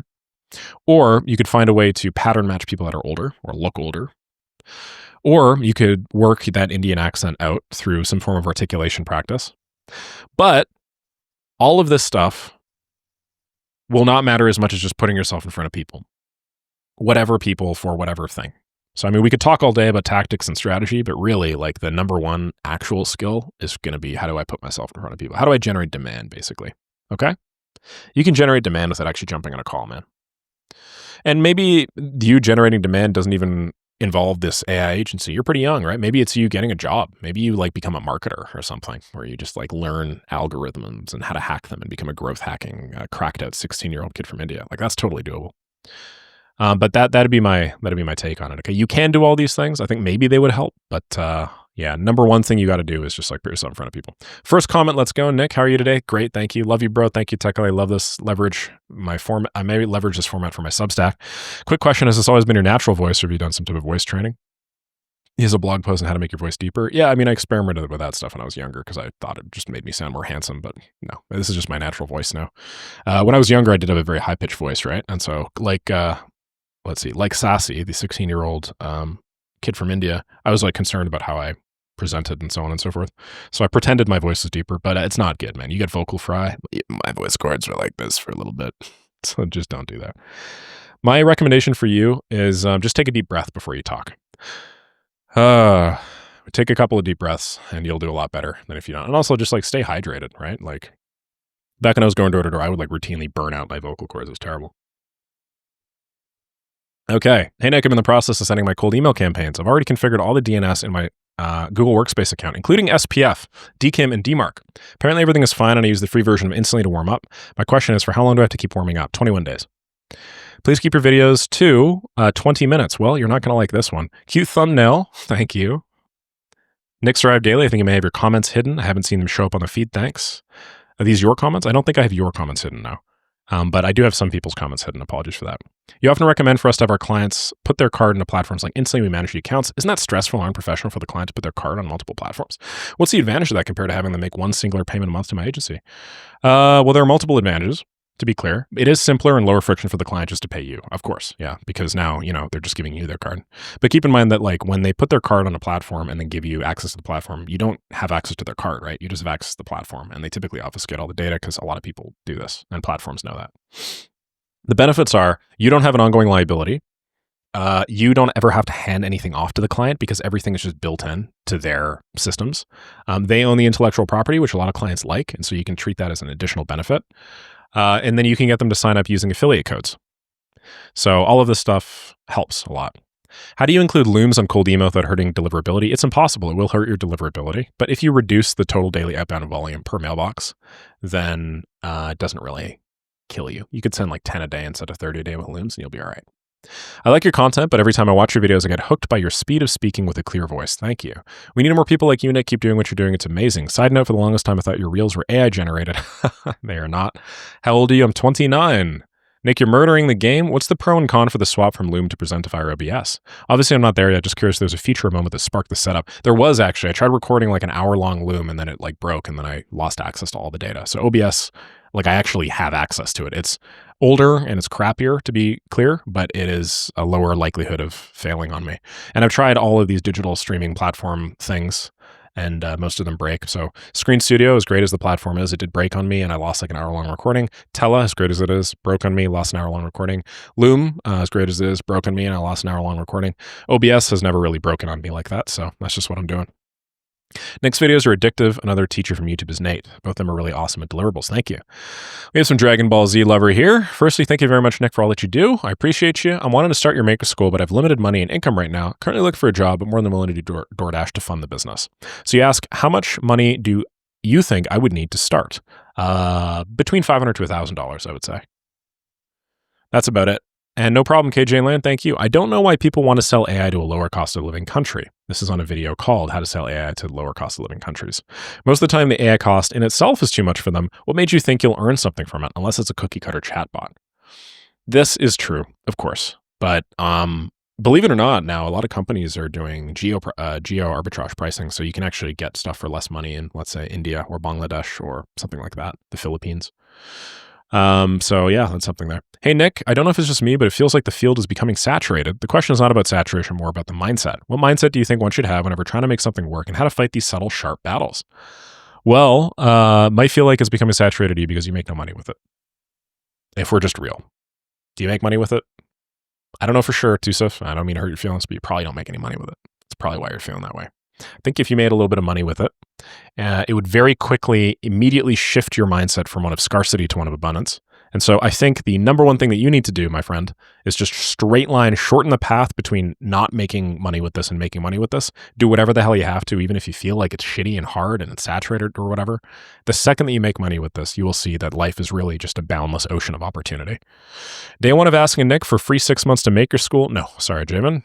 Heart, thank you. Great content, thank you. Thank you, guys. Hey, Nick, thanks for the content you share. What would be your take on this? In a video, you mentioned that one of the things you wish you did when you were starting out is dropping the ego and getting a job while building. Do you mean a part-time side job or a full-time corporate role? I mean a full-time role or a part-time side job. To be honest, I don't really know. I would get whatever the hell I can, whatever is manageable or feasible. For context, I'm 20 in my last year of finance, freelancing and automation for 1.5 years, although half of that time I didn't make any money. Maker School especially helped me get a ton to get my first few paying clients. Shout out to you. Thank you, Lubosi. Hey, what's going on, man? I just remembered your name. Yeah. How you doing? I'm struggling turning that into real business yet, as I'm used to doing all the work on my own.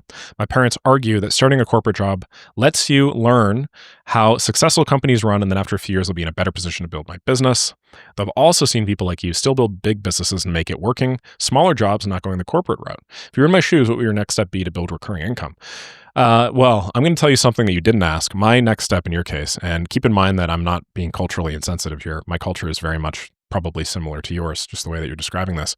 My first step would be to move out as quickly as possible, because I don't want to feel influenced by the opinions of people, even if those opinions just happen to line up with mine. I want to feel as much control as possible over my living environment, because my living environment is my working environment. And for the most part, if I don't have control over my environment, then the environment has control over me. So to be abundantly clear, that's what I would do. The second that I moved out, as much as I love my family to death, I found so much more growth and so much more success. Was it harder? Of course, because I had to pay my own damn bills. Did I have less time available in the day? Of course. But the time that I had available to my day that was constrained was much higher quality than the time I was spending before that was relatively undirected. So in order to do this, I would get a full-time corporate role or a part-time side job, whatever the hell you need to, my man. And yes, I absolutely shat the bed. You know, I probably should not have just went into business for myself, because I had a very, very hard year as a result. Most of my gray hairs are directly as a result of that. I had an ego. And I thought that business owners were just better than people that were employed. And I'm not ashamed to say that. We all improve and get better with time. And that was my big learning experience. The reality is, no, they're not. It's just a different way of making money. Whoever thought of the bite-sized text version of these is an absolute legend, bro. Thank you.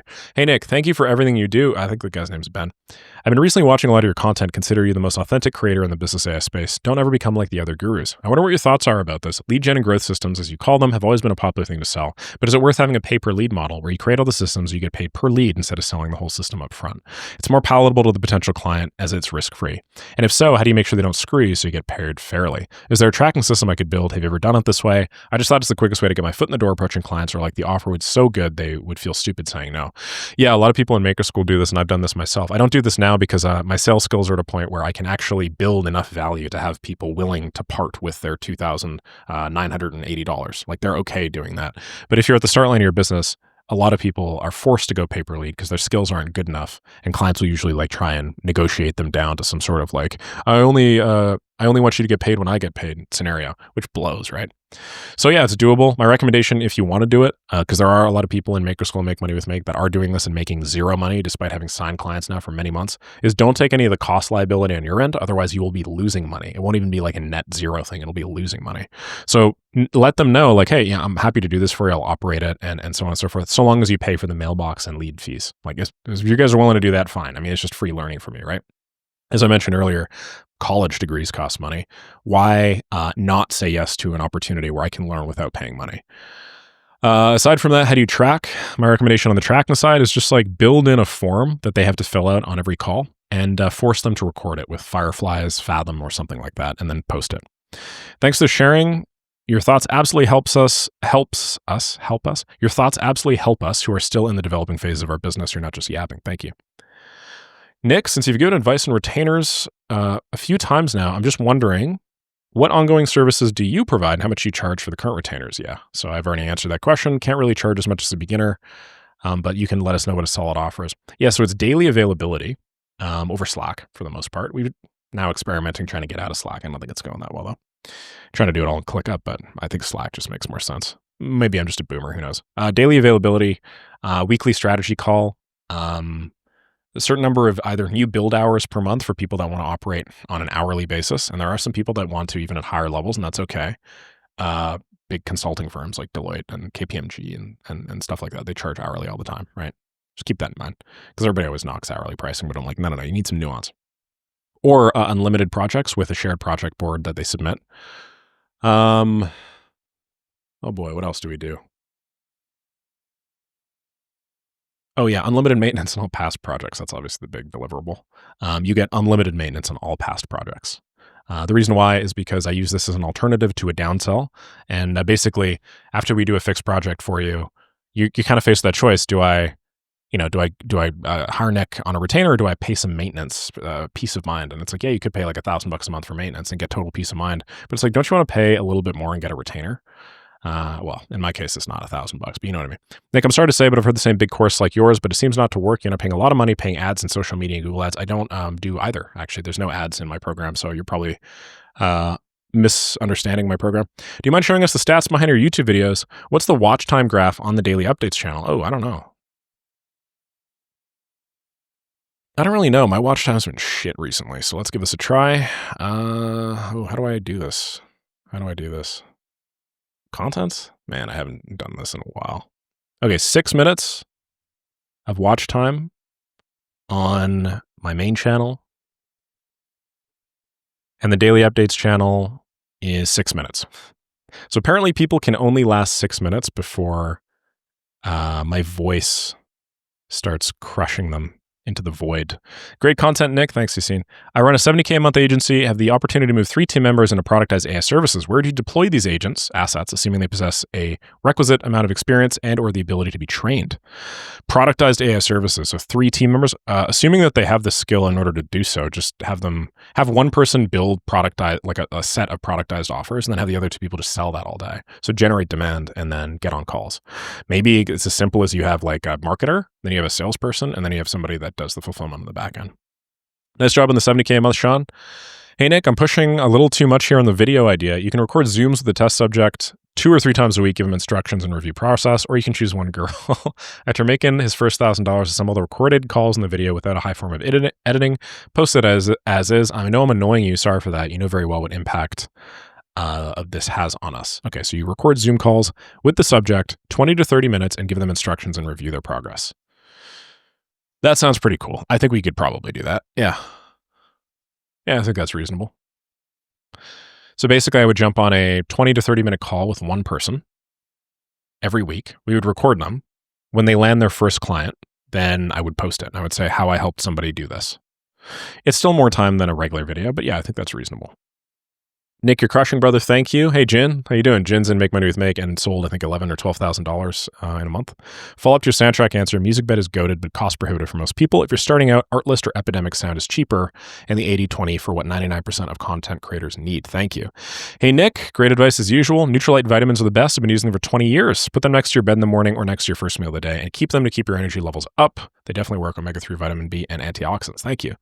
Thank you. I really appreciate that, Charlene. Hey, Nick, thanks for your content. My question is, what could be some automation use cases for law firms? Considering it's a sensitive vertical, could you suggest some WF from low to high risk? Yeah, for sure. Well, anything high risk is going to be anything that like actions data and anything that like shares very sensitive information, contact information or whatever. I think depending on the country could be considered personal identifying information. But like, I don't know, if you wanna generate like leads or something, and you have some inbound ad for personal injury law, which by the way, these leads can be crazy. You really want to like maximize the probability of you responding to that person immediately. So having like some speed to lead service, which takes a brief, maybe one-line summary of their request, and then converts that summary of their request into an icebreaker, grabs all their personal information, then sends them an email. I'd consider this very low risk but very high reward. And so I would just like maximize any sort of lead gen on the front end for any like high ticket law service like personal injury, because these can be crazy, right? So that's the simplest. More complicated ones that are still valuable are going to be some sort of CRM or project management system for cases. Most lawyers are just buried in books with it. Something that is super high risk would be some sort of like reasoning thing about like a specific case, I would say. Hey, Nick, I'm 18. Started my agency when I was 17, sending emails, doing outreach, but still no clients. I'm sending 20 to 30 personalized emails. I'm using free Gmails at the reason. I'm doing it with my partner. He's responsible for making these systems. I'm responsible for selling them. What do you think about it? And how can I close a client in September? Great questions. We would need, in order to really understand this, we would need the full funnel. So we need to see exactly where in this funnel you're breaking down. Because it sounds like you have the front end, the top of the funnel. Okay, if you're doing 20 to 30 personalized emails a day for the last 60 days, you will have sent between 1,200 to 1,800, which is pretty healthy top of funnel. But the question is, where is it falling through? Are people leaking out after they get back to you or before they get back? Like, are they even making it to getting back to you? If they aren't making it between that first top of funnel stage, which why don't I draw to make it really simple? Because it's been a while since I've done drawing in this video. If, this is you, 1,800 in the last 2 months, I think, right? And, if you have like 2 people in the next stage of the funnel, this is marketing. This is top of funnel marketing, and then this is the reply. What's the rate between the 2 to 1,800, right? Like that's 1/900th, or it's almost like 1/1000th, 0.01. Like that's very, very small. If instead the rate is not really, really small here, but instead you have, let's just say, I don't know, let's say you had 175 people, but then the issue was out of the 175 people, only 2 people made it to the call. Well, then your issue is somewhere here, right? Between the reply and the call. So you're probably not responding to them fast enough. You're probably not like, I don't know, something about your reply screws them up. Maybe the offer you made in your initial email just is like infeasible. So when you clarify, people don't want it. Likewise, let's say instead you actually convert people to calls. And let's say of the 175, you have like 85 calls, but then you have 0 clients. Well, then it's like, obviously the issue is here, right? It's between the call and the client. So the issue is you can't close deals for whatever reason. So we would need a little bit more, I would say. But you do have what sounds to be like a pretty reasonable top of funnel. And if if literally nobody is responding to any of these, it could be a deliverability issue. So double check that too. Which keyboards do you use? I don't have a keyboard. It's just my Mac. Not going to give you this, Javen. What is better, to be an automation consultant or AI automation agency owner? Please go over both topics. AI automation consultant or automation agency owner? Well, I recommend, I 100% recommend starting off by being a freelancer or consultant, because you need the skills first. If you don't have the skills, then how the hell are you going to build a business around it? So you need to do it first. And that's what I've been talking about the whole time. I don't recommend building an agency. The agency just tends to be part of the branding, which I'm moving away from soon, by the way. So there really is, there really is only one path. You start by being a freelance consultant, then eventually you become an agency owner. Definitely not on the live call with Connor. Thank you very much, Fatima. I closed a deal today for cold email service. Yes, you did. Endless freaking value, Nick. How do you think content creators can use automation to enhance their experience beyond just ideating, producing, distributing, and publishing? Is there anything below that surface area to discover? I feel like that can't be it. And how come you don't have thumbnails on the updates videos? I feel like they're just a frame from the video. That's not a frame from the video. How come I don't have thumbnails? It just takes too much time. I mean, dude, this video is gonna be like 2 hours, man. I make like freaking 450 grand a month, man. That's like, I don't know, $10,000 for this video of my time. I don't want to spend any more time than I need to. How can content creators use automation to enhance their experience beyond ideating, producing, distributing, and publishing? Isn't that just all content creators do? Yeah, sorry, Rahul. I don't see much more aside from that. I think that's all really content creators do. If you do anything else, then you're not a content creator, just a content creator anymore, right? Like now you're an info product seller or something if you try and sell a course. Or if you sell some physical product now, like, you're running some physical product business, right? So in that case, the automations would not be applying to content creators. They'd be applying to whatever other vertical. Hey, love your videos. Would love to ask you, says Ishmael. I'm new to these agencies and I can't get an idea off my head, which is that the end goal of an AI is to not need an AI agency to build automations. Just prompt a chatbot does the rest of the work. That is the end goal for sure. And it's not just the AI agency. I would say it's, oh, let me not ban this guy. Let me just remove that second one because he duplicated it. I would say the end goal of all technology is 0% employment. So 100% unemployment of every human being on Earth. That is the end goal here. So yeah, you're right. Just excited about you as you, but good God, I've been talking for like an hour and a half now and I'm starting to lose it. Tongue twisters. Man, I'm just as excited as you with your future plans. Thank you for being an inspiration. Thank you much, Dale. I literally just made a video on money models too, applying to an AI agency. Great vid as always, man. Thank you. You're not building a $3 million year business in public. Cut the crap and deception. Ooh, finally a hater. You made it earlier, but you're not building right now the business and generated $3 million in public. YouTubers have to stop this madness. No, I really am. Like, this is a chunk of my business, right? Like I'm getting a crazy number of conversions from these videos. I don't know if you guys know, like, it's crazy. That's the reason I continue doing them. If I wasn't, like if I wasn't making money off these, I wouldn't continue them. So yeah, you are legitimately seeing me do it. Like this is all of my marketing. This is literally like a big chunk of my marketing. I haven't published a single video on the main channel here. Oh, sorry. I guess both of these are on daily updates now. Anyway, I published like one video on my main channel in a month and, yeah, 450 grand last month. Right. So where the hell are all the leads coming from? Like they come from this. It's pretty well, huh? Hey, Nick, I love your videos. 2 questions. For the cold email outreach, if I'm doing it to do cold outreach for companies, what should be my offer? That's a big question. If I don't have any social proof, how do you start? You could watch that video on how to build $1 million social proof. Yeah, that's how you do it. And I'll answer that other question too. So for the cold outreach, if I'm doing it, what should be my offer? Your offer should be something that is simple, easy to fulfill, straightforward, solves a high paying problem for a niche with a lot of money, with risk mitigation, where you will give them their money back, or you will, go further than that and give them something if you don't deliver on a quantifiable promise. Just got a $750 3-day job on Upwork because of you, you goat. Thank you very much, Thomas. Contemplating joining Maker School. Thought I'd get rid of this risk aversion after making money online, but it's still there. ROI is there. There's some part of my brain that loves thinking irrationally. In your Maker School VSL, you mentioned you used to be the same way, but I'm curious what moment made you flip the switch and start spending on your business.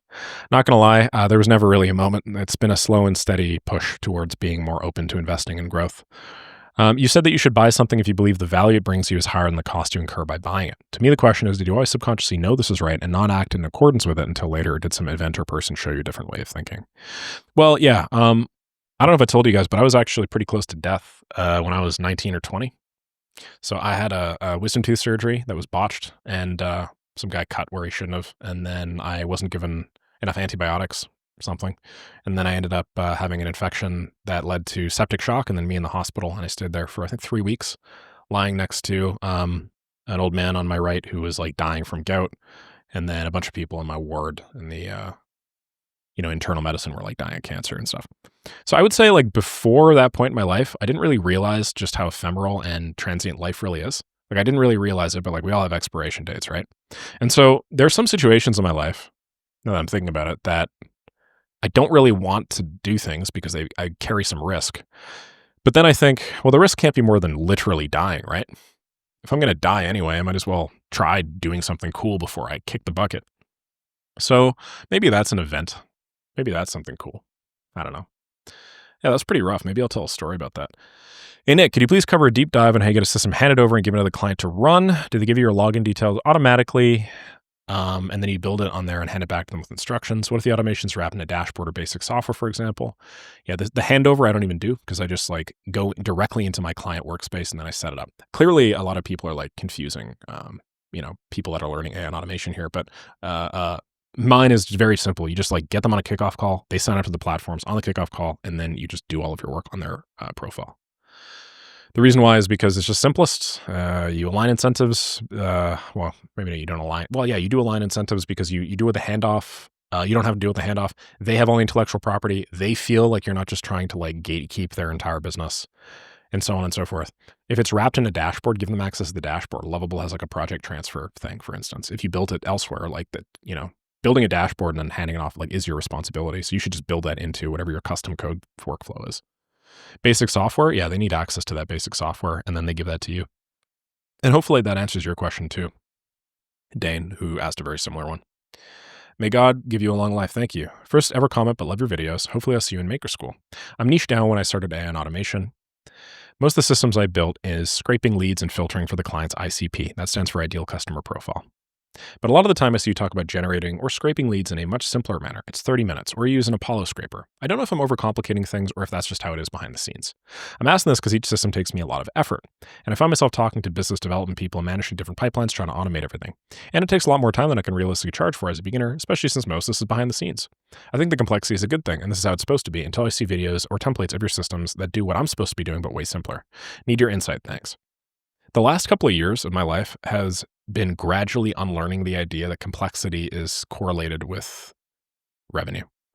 Some of the highest revenue businesses are actually the simplest.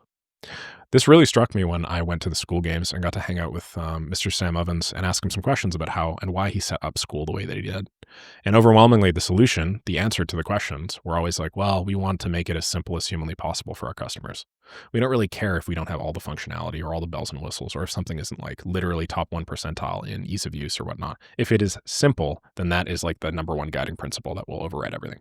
Now I'm paraphrasing, of course, he didn't say exactly this, but that was the vibe that I got from it. Okay. So the reality is the simpler and faster and more straightforward you can deliver results for clients, the more money they're going to pay you. It does not matter how complex your solution is from the outside looking in, because the client's not going to look in. Client's only going to see the shape of it. All right, guys, I'm going to go grab some water really quickly. Give me a minute. I will be RB, and then I will answer the rest of these questions, and then we can wrap up today. Thanks.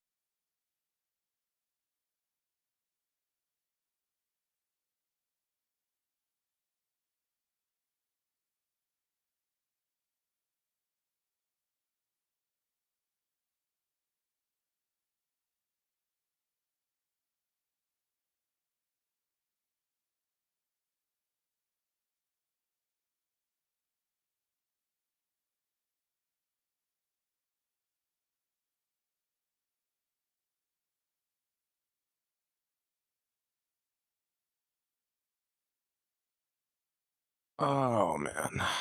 What a day, huh? All right, let's get back to it. So, Nico says, hey, Nick. What's going on, Nick? I'm working on a project for automating reports for digital marketing agencies. The goal is to create a system that automatically generates reports based on key campaign metrics and that sends them to clients on a regular basis, weekly or monthly, without human intervention.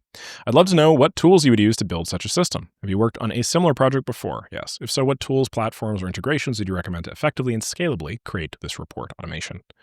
I'd really appreciate any advice or insights you could share.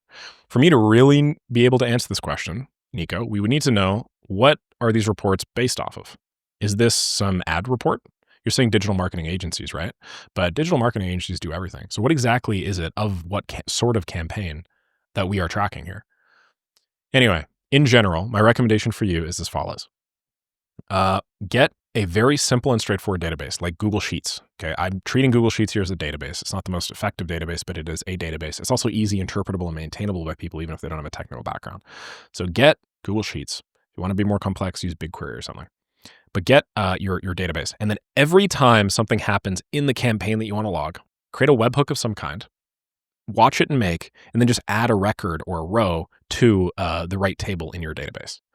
For instance, let's say you are running the campaign is an outbound campaign, because I build these all the time. So let's say, well, I have built I don't really build these anymore, just because Instantly has analytics. But let's say you're running a cold email offer, and you want to track the total number of people that reply to your thing. So go to Instantly, grab the reply received webhook, set that up as the webhook or trigger of a scenario or workflow, if you're using N8N.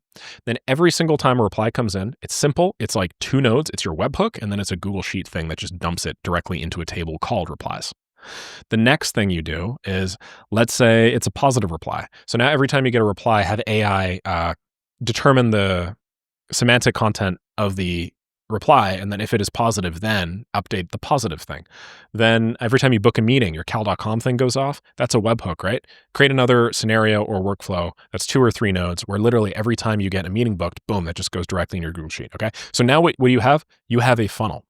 You're tracking things at every stage of the funnel. You're tracking the number of emails out, which is pretty simple, and you can track that if you want as well, per day. The number of replies received to those emails every day, the number of positive replies, the number of meetings that you booked. Then obviously you should track the sales calls that you have, whether people show up using a form, whatever. And now you just have like 5 or 6 tables in your Google Sheet, right? And then what do? You just use like Looker Studio or Plecto or something and hook up, one shot it, and then boom. Now, instead of you generating reports, what you're doing is you're creating a dashboard. And now that you have a dashboard, you can instantiate a report based off the data within the dashboard anytime that you want. So instead of only generating this weekly, monthly, whatever, now you just have a dashboard that they can go to and then create the reports themselves.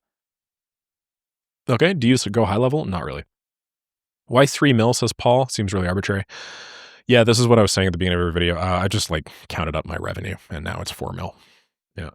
To be honest, it's 5, but it's 5 assuming run rate, but I don't want to assume, so I'm just anchoring it lower. Hey, Nick, would a free school community turn into paid work without YouTube? Paid ads funnel growth of free school. Quality content funnels them into a paid school with a grand slam offer. Thoughts? I think it's reasonable. It would be work for sure, but I think it's reasonable. I know a bunch of community owners that are using the YouTube to free to paid funnel. My overarching emphasis is, like Sam Evans, on simplicity. And so I like to minimize the number of steps that people have to take. This does cost me a little bit, but that's okay. Just created an email using this email format, sending it to 10,000 weight loss clinics. Will report back later. Thank you. Overwhelming amount of value in that intro. Thank you. I guess I'll be the daily health update guy. I commented in the past, does pencil neck ring a bell? What's the current PRs looking like? By the way, could you mention your supplement stack if you don't mind? All right. This is my bicep. Huge. Oh, Jesus, I think I just about popped a hernia. So they're growing. I'm not taking any sort of measurements, unfortunately, aside from just like my weight on a daily basis, but things are going up. And subjectively speaking, I think I'm looking a lot beefier, which is fun. PRs.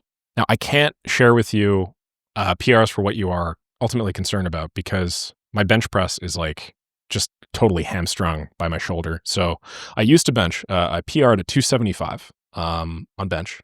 And that was, I think, back when I was like 23, maybe 24. PR'd at 315 on squat. I don't even know my dead PR because I barely ever deadlifted back in the day. I don't know why. I guess I just didn't really like it, or I feel like I injured myself a couple times. I probably didn't, but those are my old PRs. Now my bench is pathetic, and so I benched 155 the other day, I think. I squatted like 185 the other day, and I'm not doing these for reps, man. We're talking like 5. So let me just pull this up. I have an app that tracks all this. Yeah, 185 on squat, and then my chest bench was 155 for 8, sorry. So that's where I'm at now. So I've replaced deadlifts with rack pulls, 275, but I don't really think most people count that. And then, yeah, like if you guys want like my program, I'm happy to actually share it with you guys. I use an app called Gravitas. If you guys want like to like maximize my accountability, going to the gym and stuff, then join Gravitas, and then yeah, like I'm happy to hook you guys up to my Gravitas. We can all thumbs up each other every time we work out. But yeah, that's where I'm at. Supplement stack, if I don't mind. I take Brian Johnson's Blueprint supplement stack. That's about it. It's not the high T thing. Like it's not going to maximize my lifts. What it will do is just like reduce my inflammation and then improve longevity for the most part. Sorry, video with AppSumo. In the voice sounds incredibly good, very deep. How did you improve the audio? Did you use any software? Ophonic, yeah. AUPHONIC. Do you recommend Upwork or Fiverr? Does it make a difference which one you pick to land your first clients? Yes, I would recommend Upwork. Follow-up question for 1705. What's the best way to do outreach for automations in a specific niche if a free audit isn't a good approach? Number 1, would assume to stick to your core offer. Personalized offer guarantee, case study, CTA. Yes, absolutely. Number 2, paid audits on your landing page are better than free audits as lead magnets. Learning tons from you. Thank you. My recommendation if you are doing outreach for automation systems in a niche, if a free audit is not a good approach, is just come up with a bunch of problems that niche is facing, and then derive solutions for each of these problems, and then design offers for each of these solutions. And now you have, let's say, 10 offers for 3 major problems. Test all 10 of these offers in 10,000 emails, see which ones perform the best, drop all the low contenders, maybe 7 out of 10, stick with 3, and then optimize and iterate those 3 until you get, the best offer on planet Earth. OMG third, thank you for making this content. I started my AA agency because of you. Now I'm closing offers for $3,000 a week. Now just looking to grow the team. Great work, Saraev. Hey, Nick, thanks for all the value you provide. Straight to the point, marketing lead gen AA agency versus info. Pros, cons, what's better for micro-influencers with 2 to 5K views for video about AI and marketing? Would love to see your view on this. Well, I imagine you're probably asking because of you. So let's see, 3,330 subscribers. I wouldn't monetize at all at your level. I didn't monetize my channel until I had at least 10K subs. I believe I did anyway. And if I did, somebody call me on it. But I don't think I monetized at all. The reason why is because when you monetize when you're that small, you're trading growth for short-term capital. And then the play on content is always to like delay monetization as much as possible and then monetize at the end. So I'm pretty risk averse. So I monetized at like 10K or so, and I started actually taking payments. But there are some people that didn't, and then now they're growing much faster than I am, and they blew right past me, and pretty soon they're going to make more money than me too. So I wouldn't actually monetize at all at your level. Yeah, just keep on giving value until the point where people on their hands and knees begging for you to pay to give you money. How do you do your recording setups? OBS for sure. I use these shadow layers. You have to use like an alpha mask. Just look up like OBS Studio rounded corners. Love your content and the way you view things. Thank you. Thank you, Nick. I love this new way of providing value by answering all the questions on your channel. Being successful now and making so much money that almost 100% is profit and your location dependent. How do you plan to manage your taxes and avoid having to pay so much? Did you consider moving to Dubai, or are you ready to make Canada your 50-50 business partner? Yeah. I've thought a lot about this. I don't know. I don't know. We will see. I will figure that out soon. Am I going to have to pay a lot of taxes this year? Yeah. But is it the end of the world? No. I make so much money at this point, speaking frankly, that it is difficult for me to even understand how much money it is. And so it is difficult for me. Obviously, I'm business savvy and whatnot. I don't want to piss away my money. Obviously. No shit, right? How else did I get to this point? But, it is difficult for me to even conceptualize what half of that money could do for my life if I spent it all, and I'm not going to spend it all. So I don't know. I care about money, but not that much. So if I pay a bunch of it in taxes or whatnot, it's not the end of the world. Not to put you on the spot here, since you're already financially stable, have a girlfriend, and you're 29, I assume you're considering starting a family. My question actually is, what place do you consider is best for raising kids? There's lots of chaos socially. I believe that's the reason people are not having kids anymore, but I'm curious about your perspective on these topics. I think the reason why people aren't having as many kids these days is simply because there are 2 main reasons, okay? One reason is that it is much more difficult for an average family to subsist off of 1 unit of income. And so typically you need both people in a household working. And so as a result, women who are the bearers of all children on planet Earth as of the time of this recording, just wait till those robot wombs come out, man, are just forced to make trade-offs. And anybody that is forced to make a trade-off to do a decision is just less likely to want to make the decision, right? Just incentives. So you can't blame them for it. They're forced to make trade-offs between their own safety and security, the safety and security of their family. When you face a decision like that, you're less likely to obviously want to start a family. And so I think that's a big chunk of the reason why. You can talk all day about the social issues and whatnot. And, it's probably true to some extent. I'm sure some people aren't having kids because they think the environment's going to, blow up or whatever. The earth is going to blow up in the next few years or whatever. And that, that's fine. And I respect everybody's beliefs regardless of where you are in the aisle. But yeah, I think the vast majority of it literally just boils down to that. And then the cultural implications of that, because it's more difficult, obviously, you're more likely to live with your family. So you're more likely to be coddled as a kid for longer. And so instead of having a kid at 17 or 18 or whatever, you gotta have a kid at 30. And then obviously religiosity is on the decline big time. And that was a big chunk of the social cohesion and so on and so forth that we were talking about. And I'm not religious personally. And I respect anybody that is, but, yeah, I think that, generally speaking, these are pro-social rules for society, religions are bound to improve people's adherence to societal structures that tend to improve the longevity of said society. And a big chunk of that is obviously childbearing. Okay, now that I've said my piece on it, I can lose half of my subscribers because I said something that offended somebody. Um, what is my perspective on when I'm going to start a family? I don't know, sometime in the next 5 or 10 years, probably. Hey, Nick, hope you're doing well. Do you have any favorite or dream cars? I do not. No, I don't have a single favorite or dream car. I don't really care much about cars. Maybe that's why I've made so much money. Got pumped myself seeing you pumped with all these ideas and results. Love you and all the best for future events. Thank you very much, Subrat. Are you preferring WhatsApp and Facebook outreach for AS services? No, I do not do either, actually. Hey, Nick, 2 questions about how you deliver lead gen for B2B. Since you're scraping leads and crafting the offer for your client, when you do get all the necessary information from them, do that. Or when do you, I think is what you wanted to ask. I'm assuming you need some level of understanding their target market as well as the specific service and product they offer. Do you gather this info on the kickoff call or at a different point in the fulfillment process? If it is on the kickoff call, what line of questioning do you usually go down? So of course I do, but I want you to know that if a client understood all of these things, they wouldn't be working with me. And so I don't actually pay too much attention to all of the stuff that they tell me about their target market and so on and so forth. What I do is I assume a lot about their target market. I make sure that they understand expectations-wise, hey, I'm trying things out here. Cold email's a game. It's going to involve us testing a lot of different offers, some offers you haven't done before, some guarantees you might not have provided before, and some markets that you may not have thought that your service is palatable to. But it's all in the interest of figuring out how do we scan the search space as quickly and effectively as possible, and then how do we narrow in on the small set of variables that do result in a disproportionate return. So as long as you're okay with that, then we can proceed. And then if they say yes, then I'm like, okay, cool. I'm just going to try whatever the hell I want. So I literally just look at a business and I'm like, hey, what kind of business is it? So what do I think people are more likely to pay? And then I will try with that. And I will go very wide and broad initially and just hear what people have to say. If it's a marketing agency that typically works only with, I don't know, landscaping businesses or whatever, I will legitimately try like all local businesses in a given area and I will just see, is it just landscaping businesses that reach out to me? Oh no, it's other businesses too. Oh, okay, interesting, right? And then I will take that information back to the client. Aside from that, it's important to know what they sell. It's important to understand how to put together a macro that answers some quick questions about the packages and services. So very simple and straightforward questions that honestly I glean for the most part on the disco call, not even on the kickoff call. But yeah, like if I'm unsure about what the hell it is that they sell, then obviously I'll ask them that.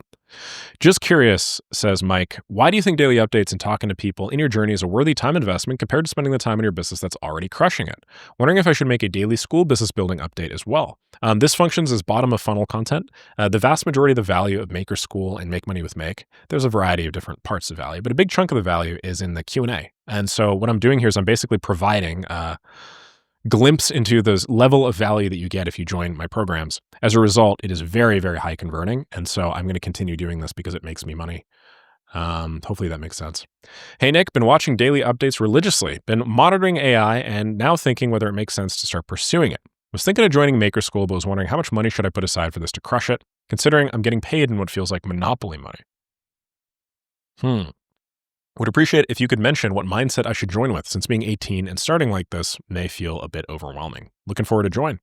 We have a couple of, I think we have a 15-year-old in the community. We have a 16-year-old. Actually, we got multiple 16-year-olds. We got multiple 17-year-olds, many 18-year-olds, many 19-year-olds. Actually, one of the most popular people in the community is 19 right now, quit his grocery store job and now does AI automation full-time and made, I think, $18,000 last month. Coming from a salary of I think less than $2,000, and that's just in like the last 5 or 6 months. So we have people at all aisles of the age. What the hell was I trying to say back there? We have people at all age ranges. Let's just put it that way. I am an arcane guy. Thank you.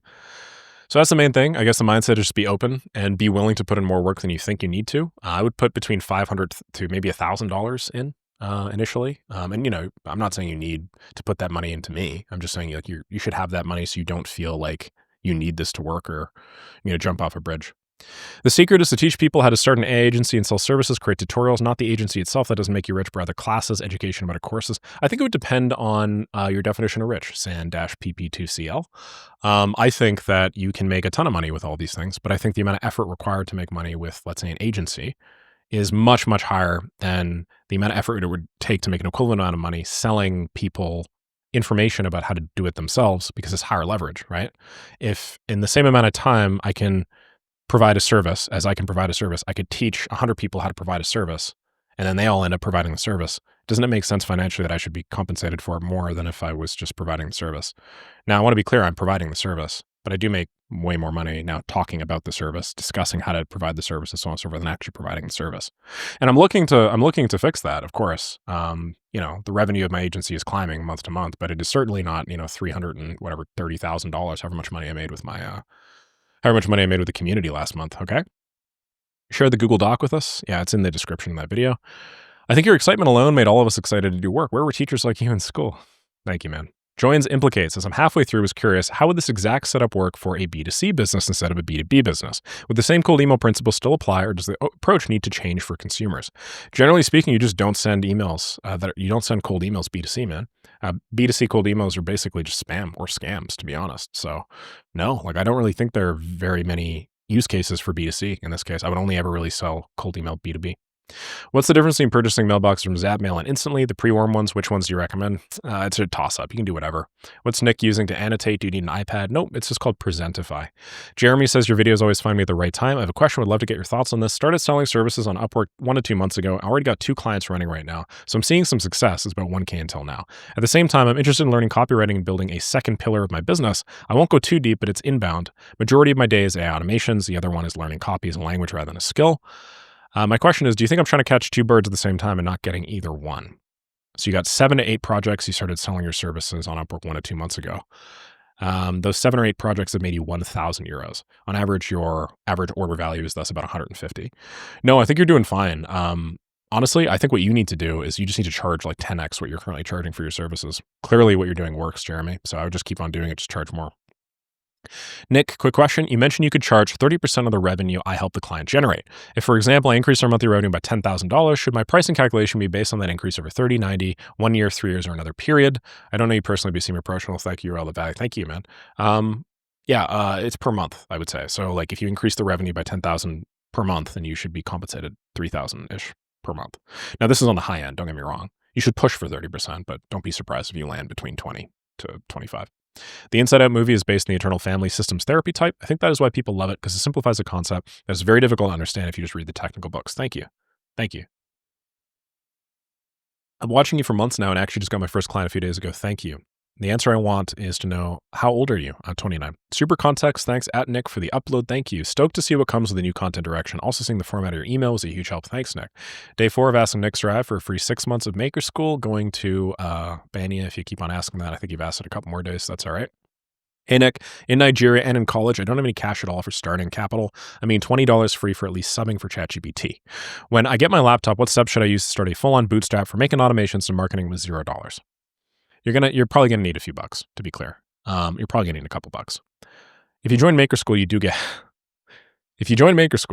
access to about $20,000 in software discounts. You could join it for 1 month, sign up to every single one of those things, and you would have a fair amount of money in the way of credits for services and so on and so forth. Just putting that out there. Not going to give that to you for free, obviously, because it's part of my value prop, but hopefully you understand where I come from there. You get a pretty big return on investment. We're going to remove that second one of yours. So yeah, $0. I mean, you just need to do things that are free, right? So joining communities are free. If the block in Nigeria is no longer active, I would just join a bunch of communities, and then I would answer people's questions and provide value every single day for a very long period of time. I'm making a main channel YouTube video on this soon, so I'm not going to talk more on that. You could scrape leads for free. You don't need to pay money for it. It's just time, right? Starting my day, morning, Nick. Hello, everybody. The title is insane. What's the title? Automation as a Service Ass. Yeah, I didn't realize that automation as a service is ass. Yo, Nick, I saw you talking about Design Joy and other design on demand services. Do businesses really value design enough to pay that much money for it? What's the clear ROI they're getting? Oh, it's just way faster. Yeah, I'll give you an example. I'm having left click redesign my website, and I didn't want to do it myself, so I paid somebody to do it. And I cheaped out, so I tried paying for certain design services from freelancers hourly. And so it's been a month. It's been 40 days now. 40 days. I think I've spent $1,500 and it's still not done. It'll probably get done in the next couple $100, but I will have wasted a whole month of having a nice, sexy brand website. Whereas Design Joy would have done this in less than 48 hours. Hey, Nick, I had a question. What do you actually do in this AI and automation business? Do you have some SaaS products that generate you income? No. I sell services. The services I sell are implementations of AI and automation, and then strategy and consulting around which AI and automation services to install. That's the main thing. Nick, you like TubeBuddy? What is it missing for you? Yeah, I think so. Do I like TubeBuddy? Are you affiliated with the TubeBuddy team? Yeah, I think I like TubeBuddy. Are you the TubeBuddy guy? I don't think you're the TubeBuddy guy. You might not be the TubeBuddy guy. Who started this? Yeah, it's cool. What features is it missing? I don't know, man. I don't know. I don't like use it all day or anything. I just like use it when I want to replace stuff on my YouTube descriptions. Nice channel, bro. Why do you have no videos up? 30,000 subs. I've watched your videos, really appreciate the insights. I have a question. I joined the AI space, but in the generative space. However, I'm interested in AI automation. I have a bunch of videos on this. How or where could I start learning? Yeah, check out the 6-hour one. And then once you're done with the 6-hour one, watch 80% of AI automation basics. Ass. Has your SaaS/ass tier list changed? No. What do you think of selling solutions face-to-face for businesses instead of doing it online? Like cold approaching them in real life instead of doing cold emails or cold DMs? I mean, I did this for a long time. I would never do that again because it's just so exhausting. I see this posted every now and then on Upwork. Thanks, guys. Create visually appealing interactive dashboards. How do you approach this? As in what apps and tools would you recommend? And is this even a skill set needed to have in your back pocket? Hopefully I've explained how this works. Yeah, hopefully I've explained that with my previous one. But to make a long story short again, in case you're somehow skipped that, watch set up some simple automations that just log all of the major transformations or touch points in your funnel. Dump all those into Google Sheets. Once you're done with Google Sheets, then just hook it up to Looker Studio or Plecto or a platform that does the visualization for out of the box. S. Luke says, hey man, how can I guarantee a result for a job I've never done? Should I just pull the number out of my ass and pray? Yeah, if actually you pray first, pull the number out of your ass after. No, just kidding. You, generally speaking, you can't guarantee the result. What you can do is you can guarantee people see the results or you'll refund them, right? So there's like an or there. It's like a caveat. So I would not say you will absolutely get these results guaranteed. I would say, so I'm either going to get you these results or if I don't get these results, I'm not going to charge you anything. You're going to give me all the money back. I'm going to give you all the money back. That's how you frame it in your mind, okay? It's not that you can guarantee results for a job. You can just guarantee that you will do it or you will not. Okay. Hey, Nick, thanks for the ongoing value. Just one question. On the fulfillment side, do you host the software APIs? Do you have the client set all that up in the onboarding call? Hopefully that is clear at this point. You absolutely have them set it up. How do you systematize billing the client for usage? I would not. Simply because it just avoids that problem, right? Like, why would I even have that problem? Boy, we have a lot of questions posted in the last freaking 12 hours. Jesus. We had a one day for like a day now. Hey, Nick, quick question. AI UGC is trending. Since UGC's sole purpose is to build social proof and trust, wouldn't using AI be counterintuitive? Yes, I agree. So I don't use AI in my user-generated content specifically for that reason. Hello, Nick. Thank you. Silence. My novel just started. Okay, I will be quiet. Does anyone know the name of his drawing pen and program? Presentify and then with Aqua. XP Pen. Cathal Minag says, hey, Nick, fan of your work. Been setting up cold outreach using your methods. Landed a client, but I don't have anything close to a pipeline. Would love to get your thoughts on instantly pre-warmed. Would you recommend going with a completely different but professional sounding domain I like, even if it's unrelated? Yeah, for sure. I do. But you should set it up at least once yourself, I'd say.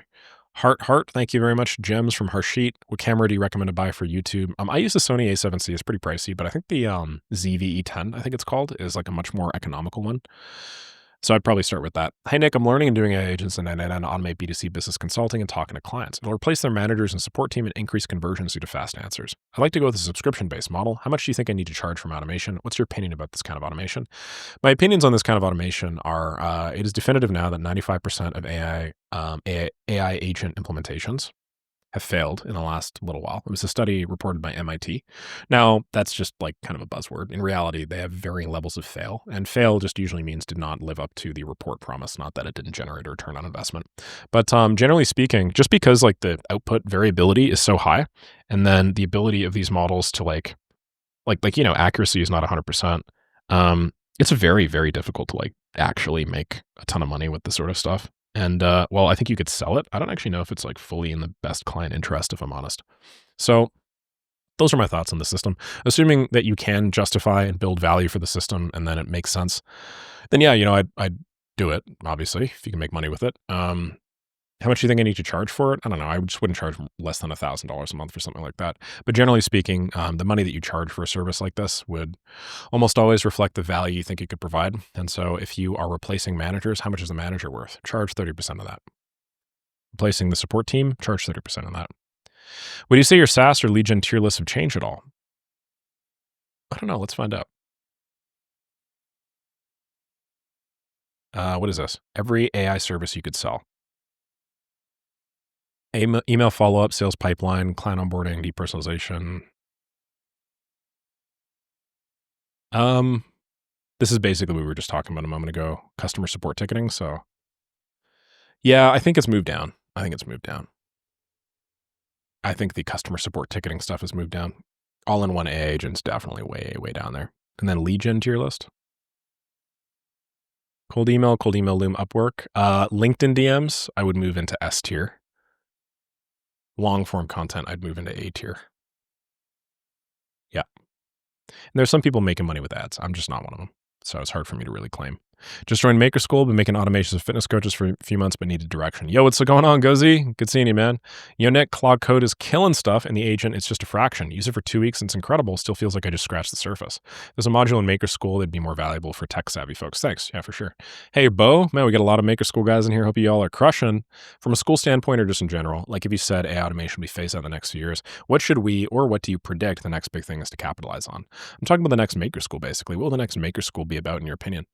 I think Maker School is basically the final evolution of, make money online biz op platforms for beginners, to be honest. So I don't really think there will be a new Maker School.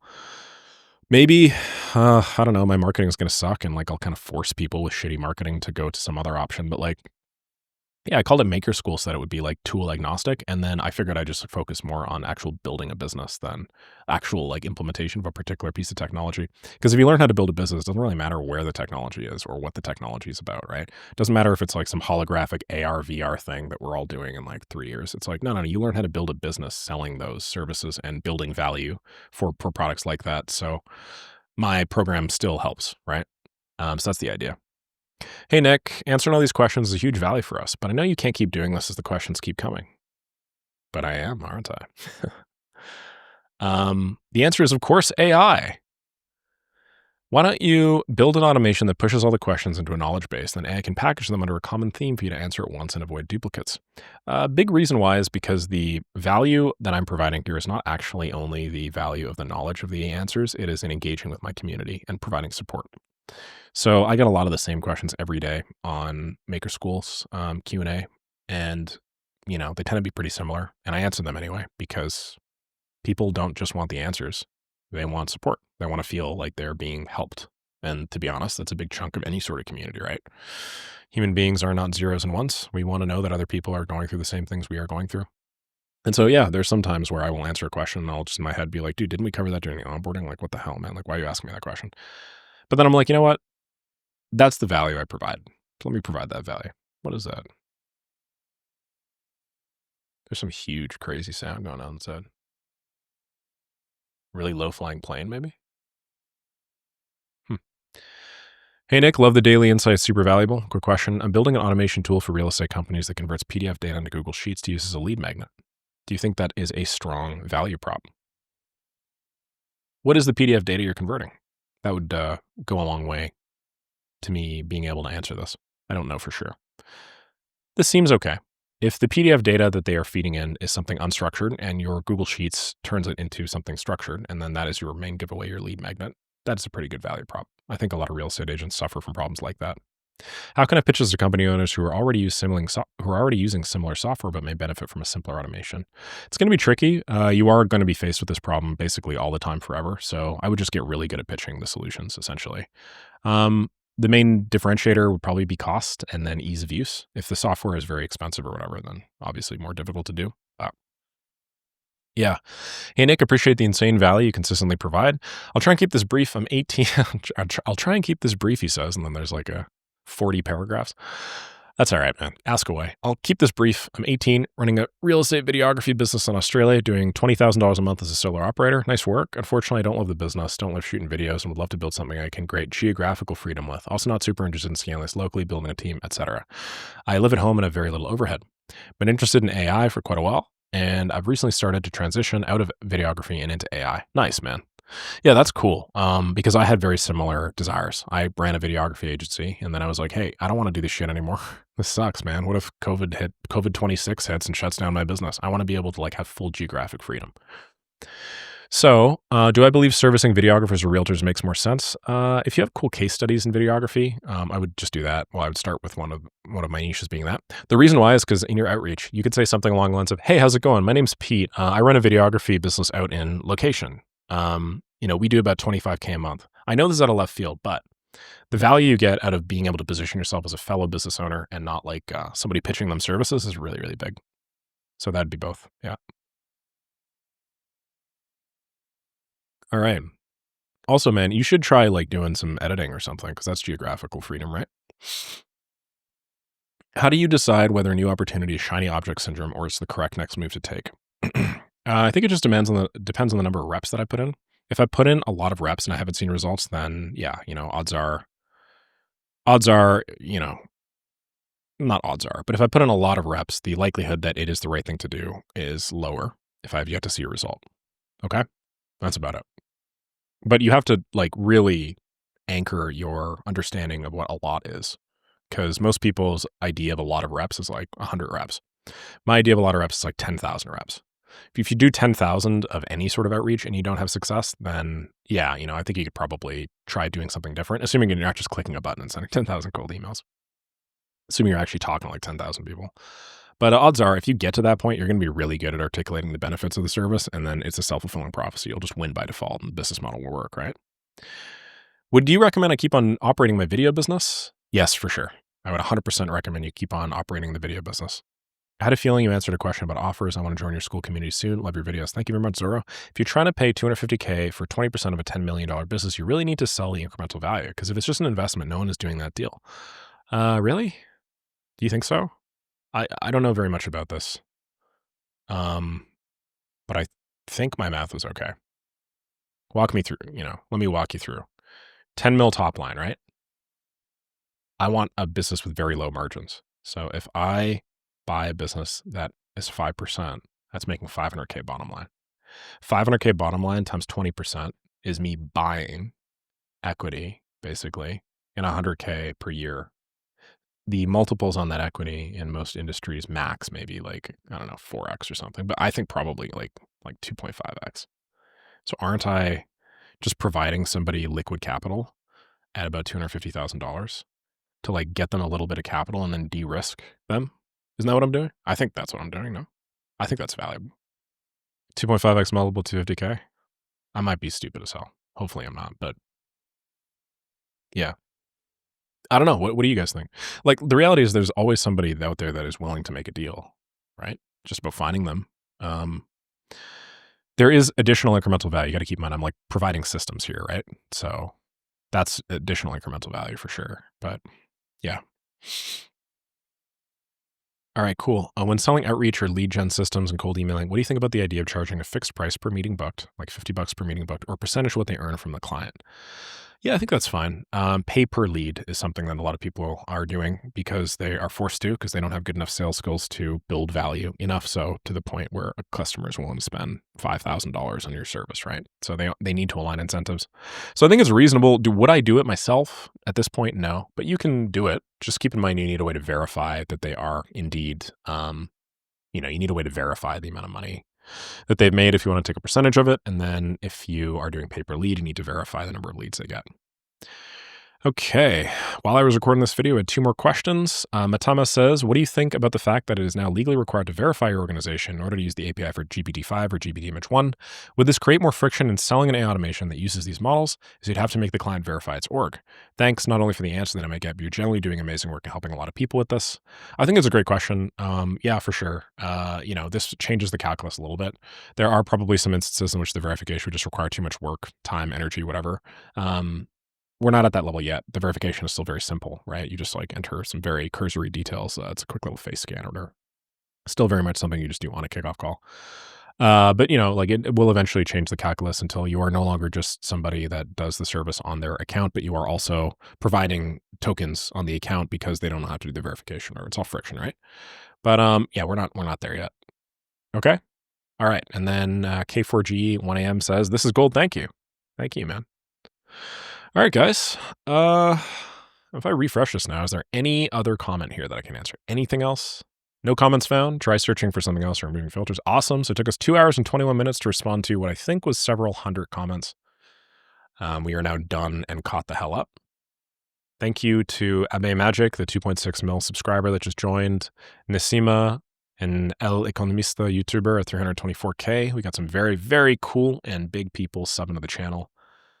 Now that I'm done with that lengthy Q&A session, why don't we move on and chat a little bit about what I'm going to be doing. So yeah, I think I alluded to this, but basically this right over here is my daily updates life tracker where I run through a big list of tasks that I had basically. And then I walk through these tasks and then do them every single day. And in this way, I'm basically productizing my daily deliverables. So I'm no longer having to plan. The planning was done for me by a past me, like several months ago. So what I've added here is I've added briefs, revisions, and then recorded. And so what is going to be occurring is starting maybe today or maybe tomorrow on my main channel, I will be publishing one video every 2 days. I'm going to do this until I come back from Japan because we're going on a Japan trip with my family. Once I'm back from Japan, I will shift to publishing once every day. And then once I publish every day, I might even experiment with publishing twice a day. I don't know if I'm going to do that. That would be pretty bonkers though. My whole thing has always just been massively outcompeting everybody based off of output, to be honest. Like, I'm not the sort of guy that like goes viral with one-hit wonders or whatever. I just show up every day for a very long period of time. And I was really trying to like figure out what is my main thing.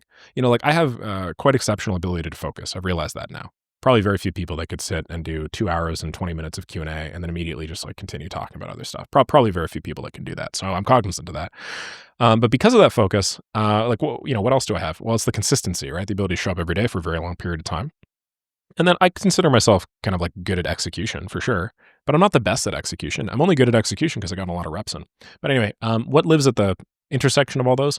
Publishing a lot of pretty good content. Do I think my content is going to be top 0.01%? No. As you see, it's mostly me just yapping into a thing. Sometimes I get up and leave you guys hanging for a minute while I go fill up a water bottle. It's not going to win any awards, but the reality is like, it's pretty good, right? It's like 80th percentile stuff. It's like 90th percentile maybe. So I just show up every day and I do it for a very long period of time. And then eventually I just massively crush competition. And so I think that is what I'm going to do. And that's why I'm considering doing 2 videos a day on the main channel. If I do that, I don't know. Yeah, like I want to make sure I don't burn out my audience. And the only way to do so is like consistently provide high quality content. So my videos may decrease in length. Maybe instead of like 40 minutes, we're talking like 10 or 15. I don't know. But that's something that I'm considering. The format of my videos will probably change as well. It's going to be difficult to do that sort of thing with screen share content, I think. So probably going to hire another editor and then probably just going to have like a bunch of on-screen assets that are typically templated. That'll probably make things easier. Then I'll focus more on just like business consulting than I will AI and automation specifically. Because if I'm honest, like how many videos can you make on AI and automation? You really can't. I feel like my top of funnel will have to go. And then I'm going to focus on evergreen content. Like if I can make one evergreen piece of business consulting content every single day for like the next 6 months, I'm going to grow massively. I'm going to be millions and millions of subscribers, probably on par with some of the big goats and greats. Okay. So that's valuable. I'm also adding CTAs for left click in all those videos. So up until now, I basically just pitched Maker School for everything, but I'm going to start pitching left click as well because I want to scale up the agency both as an added legitimacy play. This is one thing when I keep on referencing a case study that I did like a year ago where I scaled the agency over 70 grand a month. It's another thing when I'm actively running a $300,000 a month agency. So I'm going to aim to do that. And hopefully that'll dispel a lot of like the silly bullshit I get where like, Nick, you don't know what you're talking about. You're just talking about, you just make money talking about stuff. And it's like, yeah, anyway, I'm not going to worry too much about that. And then I'm going to combine this with me purchasing a business. And then one of the reasons I'm excited to purchase a business is it'll just give me so much more to talk about. Am I going to leak the internals of any business that I buy? No, obviously not. But I'm going to be able to say things like, so at the staffing agency I acquired a few months ago, one big issue we had was X, Y, and Z. And that takes me to a concept, which is X, Y, and Z, right? Like I'm going to be able to say shit like that, which is fantastic for legitimacy purposes. Okay, so now that that's all done, let's go to brand stats. Let's just round this out and,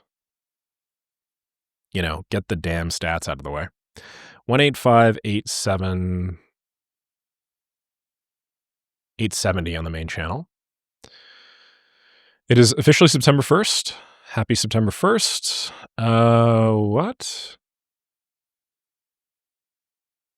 185,870. Jesus. That was scary. I thought I just shot up by like 2,700 subscribers. I would have been like, oh boy, what happened now?